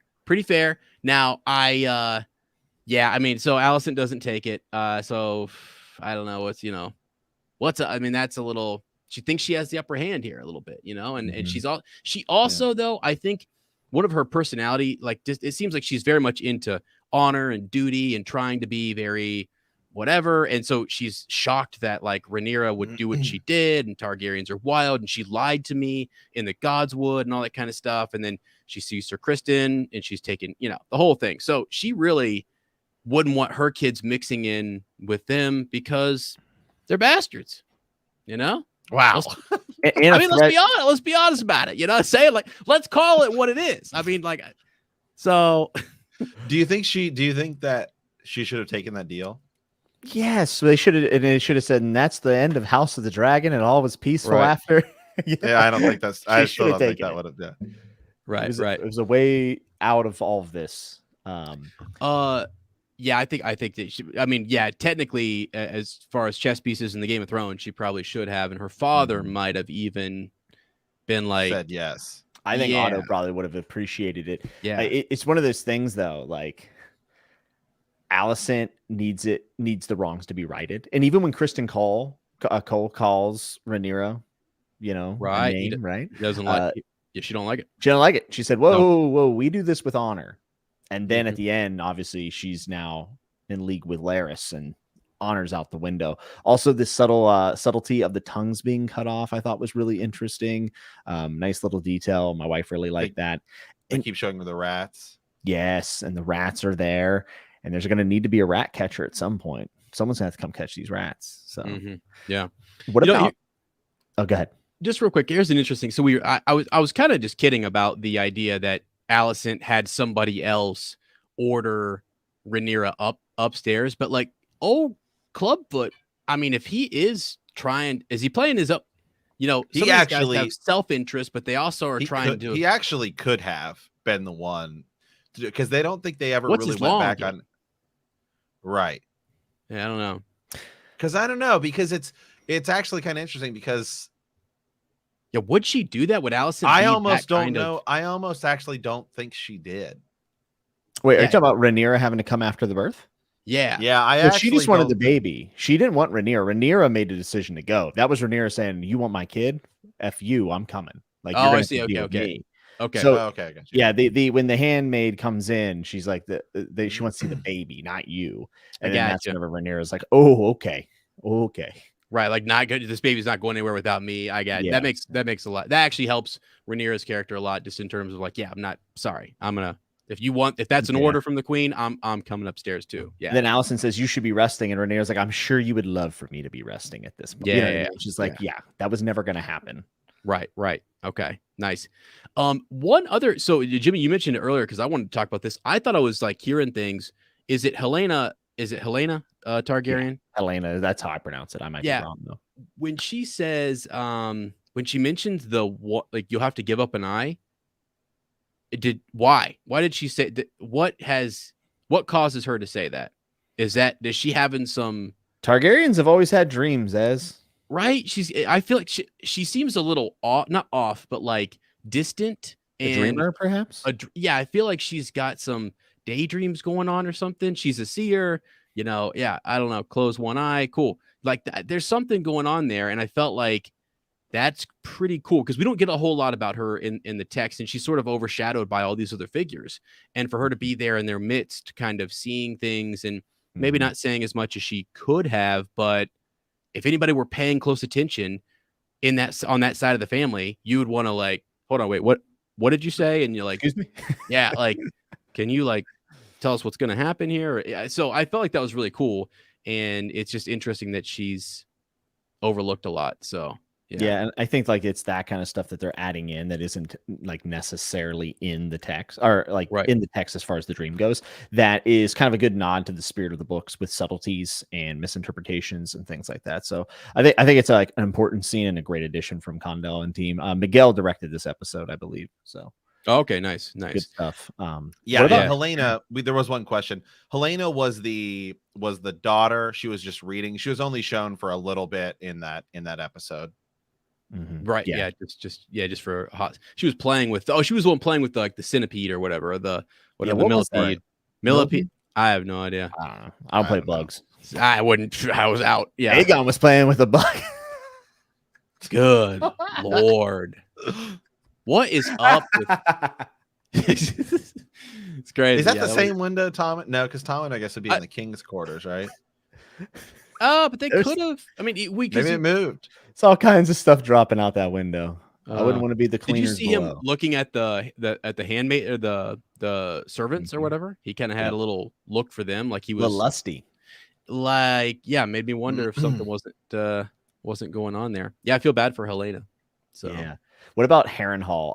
Like obviously we've watched the show, we've read the books, but like seeing one of the historical events happen at Harrenhal and then thinking about Arya being there later, you know, I don't know. I just really enjoyed the fact that it's like a prequel moment where it's like, yeah, that's like part of the reason why people think this place is cursed. Like they thought it that way the whole time, and this is another tale for them to tell about Harrenhal. And every time Harrenhal's on screen, it's like I love it.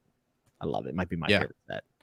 Yeah, we got to see it. We got to see it way earlier. Jimmy, because I asked this to Ez earlier too, just before you jumped in, like pacing, like with the time jumps. Do we think it? How do we think it? How do you feel about that? I feel pretty good.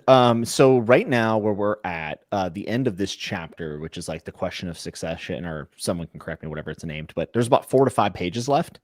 And I'm wondering if season 1's just going to go all the way to that, and then the next chapter is called something else, which I won't spoil. Yeah, we're in about 120 AC right now. Is when a lot of the events in the 120 AC in the timeline is both Harrenhal and the Strong's deaths. Yeah, and it's like page 385, and I think it goes like 389 in Fire and Blood. So I guess like these last, we have 7, 8, 9, 10. So we have 4 episodes left. Are they going to do an episode a page? Are they going to bring in some stuff from the next chapter? I don't know. We'll see. I was surprised that we saw Harrenhal this episode. I thought Harrenhal would be next episode. In fact, I wouldn't have hated. I don't know what the next episode is though, so that's hard to say. But we'll see. Yeah. Like where are they going to kind of tie things? What's going to happen? I don't know. Like they're going to Dragonstone, right? So that's we definitely got that they're going to Dragonstone. Daemon is coming back, so we'll see how that all goes down. And yeah, I guess we don't want to say too much more about. Yeah, there's a lot of stuff that's like a lot of things has to happen. Right. I was just shocked that we got Lena and Harrenhal this episode. I thought they might split that up. Shake is saying the next episode is called Driftmark. Yeah. Okay. And real quick, just because I haven't said it in a while. So say Mike Jones here saying I'm not waiting another year or 2 to finish this. I'm gonna have to read the books. So the kind of nice thing about this context, and I've done this before, and I'll do it again here real quick, is that there's a lot of different ways to sort of consume this content. There's the World of Ice and Fire book, which is more of like a broad, just huge history of it. There's Fire and Blood, which is that book, which is I guess the direct kind of thing they're pulling from, but they really both are kind of the same information. Then there's a few novellas, which are actually a kind of a cool way. These were like what George wrote way back in the day, and actually Fire and Blood and the World of Ice and Fire pretty much pulled them word for word from this content. And on YouTube, I know you can find the audiobooks for both of those, which are the Rogue Prince and the Princess and the Queen.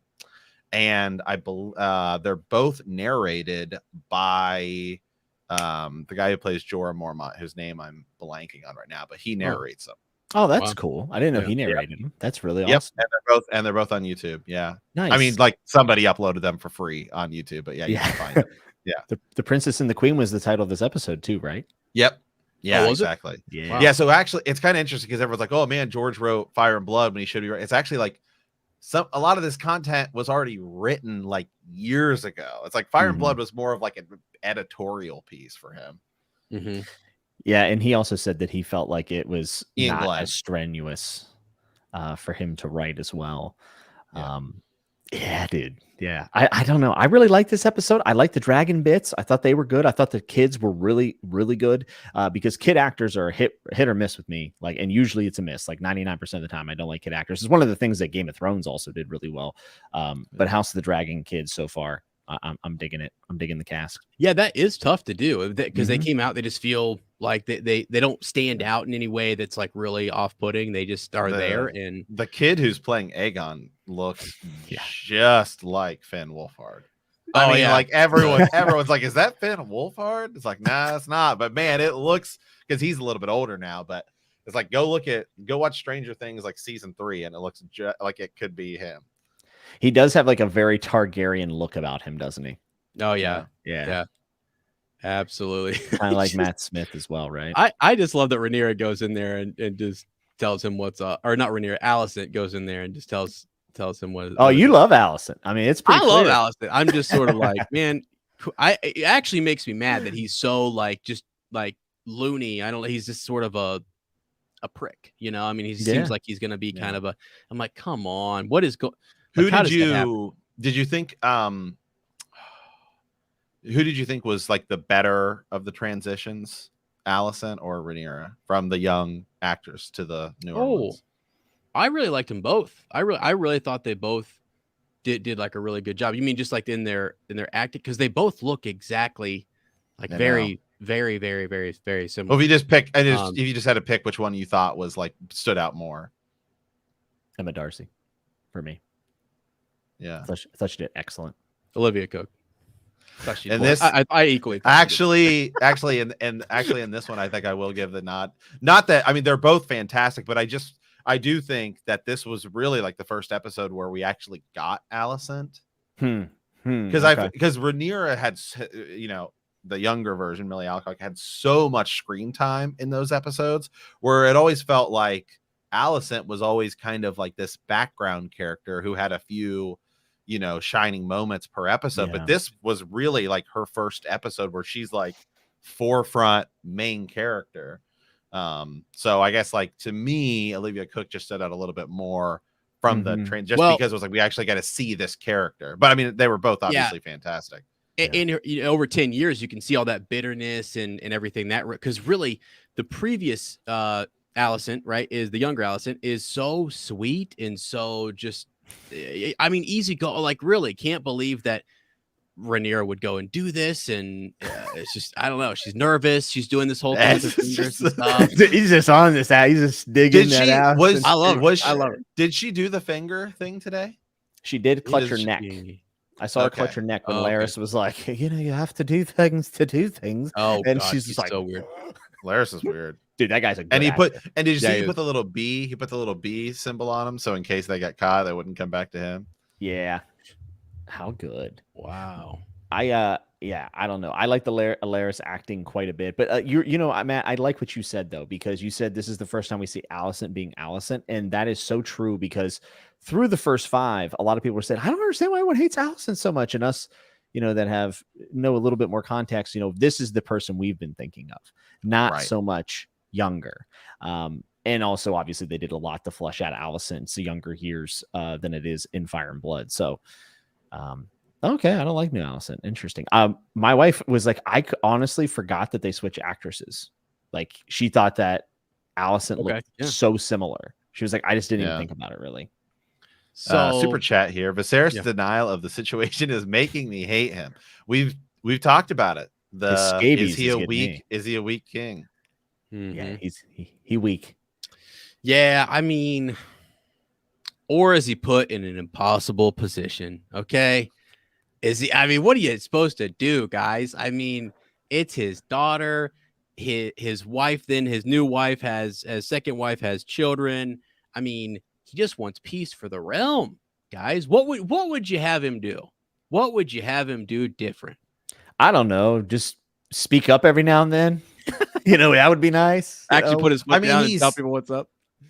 I mean, now though, I don't know. I feel like I'm gonna give him a little more credit than I've given him the past few weeks, just because it's now been 10 years, and it's still like pretty obvious. I mean, like it's to the point where Alicent and everyone is fearing that Rhaenyra is actually still gonna be the heir. Mm-hmm. Yeah. So I mean, clearly, whatever he's done with her, well, and he is still saying, I don't want to hear it. He's pulling the old Tywin Lannister, where. he knows, but he just doesn't want to. Well, and he wants to die like a happy, peaceful man. He just wants to be like, nope, I'm sticking to my guns here.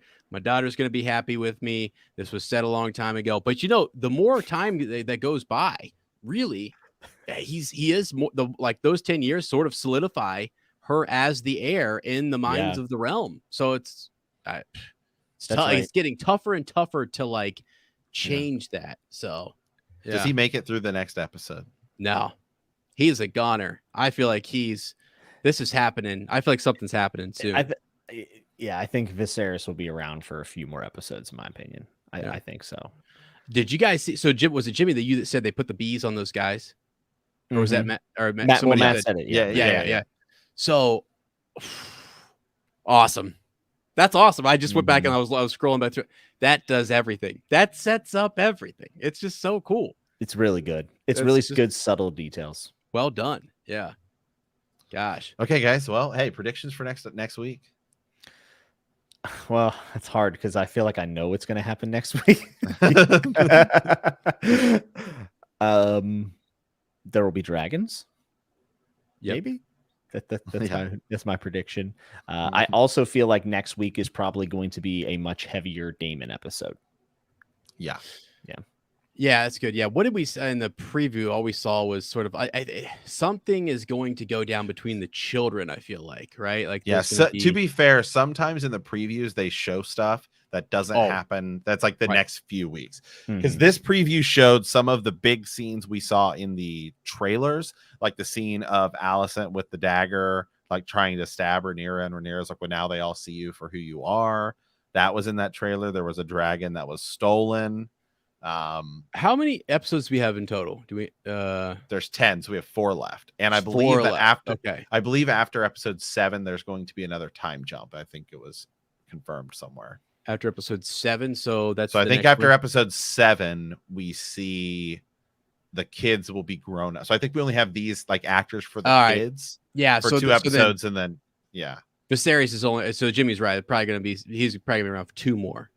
Maybe he'll die in episode 8, which will be I mean, he doesn't die. I'm just saying, we don't know. Right. We're not saying anything's going to happen, guys. It's just he looks like he's on death's doorstep, if you will. Okay, he looked bad 10 years ago. Yeah, he did look bad. By the way, is it really just what? Is it the throne that's killing him? Is it just the Knicks and the poor treatment? The duty.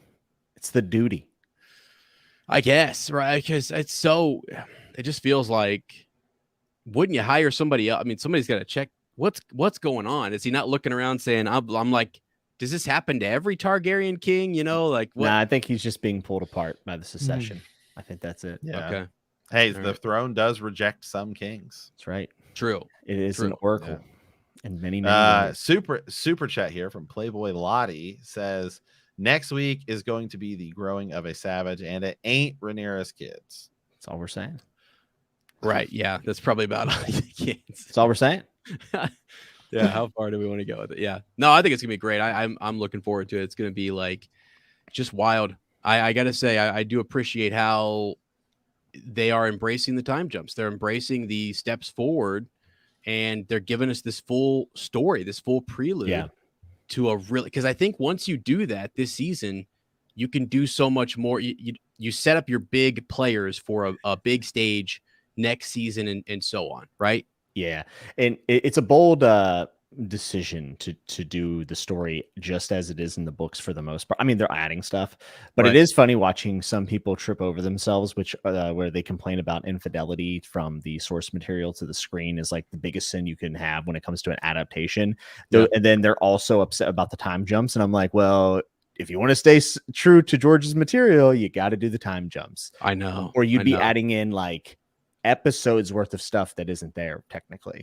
So it is kind of fun watching people trip over their feet.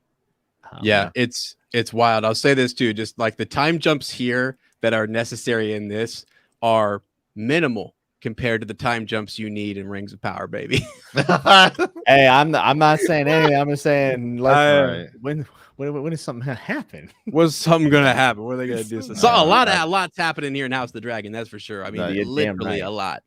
Damn right. Yeah. So, yeah. Okay. Well, as we close up shop here, we have a little bit of show, bend the knee news to get to. Ser Ezra. We got this is friends. This is the I've been called Ser Ezra the Watchful. I've also been called Ser Ezra the Unwatchful on this project. Maybe one too many times. I'm just kidding. I'm kidding. No, so I was talking to Matt, and Ser Ezra his watch has ended as of now. His watch has ended, and Ez is going to be burying myself into books at the Citadel. Unfortunately, they will not be the books that I want to be. I mean, I still will be kind of looking over at those Song of Ice and Fire books and Winds of Winter if it ever comes out. But Ser Ezra is going to go on to, I'm trying to get a social studies license, guys. I'm trying to get a pay raise over here. I'm trying to make some gains or whatever. Matt knows my struggle in terms of how much that's going to take and the energy that's going to, I know. Whoa. Oh, so I see in the comments over here. Hey, hold on a sec. But I'll be around. The thing is, I'll be around and be popping back in. It's just like a 2-year program, and it is just a lot. It's a big ask to kind of keep doing all the things that we do, because I don't know if I sat down and counted the other day. I was like, do you know how many times, and Matt and I were talking before the show, how many times people have heard Ser Ezra come on and open an episode per week, Matt? Like, yeah, we have at some point we were doing 4 or 5 episodes like in a week. Yeah, so we have like, I don't know, over 300 episodes. We have probably combined with Patreon probably around 400 episodes just on Bend the Knee, let alone the other things we do, which is like Hyperspace Hangout, our Star Wars show, which easily has around 200, our Wheel of Time show. Right. So there's a lot of content. We've been doing Bend the Knee for 5 years. Yeah, man. 5 years. Think about that. That is actually, when you said that to me today, I was like, that is actually wild. I'm getting so freaking old. But with my wife and I, we kind of talked, before you start talking, guys, about kids and when that's going to happen. And if there's a window before that, not that you can always plan these things out, but you try to say, okay, what are the things that I haven't really necessarily got done yet that I need to sort of shore up and get done. So, but I mean, still, Matt knows this. I love talking Star Wars. I love talking House of the Dragon, all these different things. I think we said something like after the finale, I might kind of weave back in and chat with you guys and see how it's going and just do a big recap. Maybe we just break down Rings of Power, because I feel like, I don't know, like that I might be walking into a trap on that one. We'll see. But no, I would love to come back and sort of chat there, after the finale and stuff. But man, I am just reading. I'm in about 4 different classes right now, reading tons of books. So for now, turning it over to Sir Matt, and he's going to be guiding you guys through, and I'll be back on from time to time. So yes. So yeah, certainly not a goodbye from Ser Ezra, but sometimes the characters in books, they you don't see them for a buck or two. Hey, especially in George's writing. Right. So absolutely. So what this does mean, however, is that Sir Matt has to bring on a new full-time partner to Bend the Knee, a Song of Ice and Fire. And so Ser Ezra is actually going to be passing the torch. There it is. To Sir Jimmy.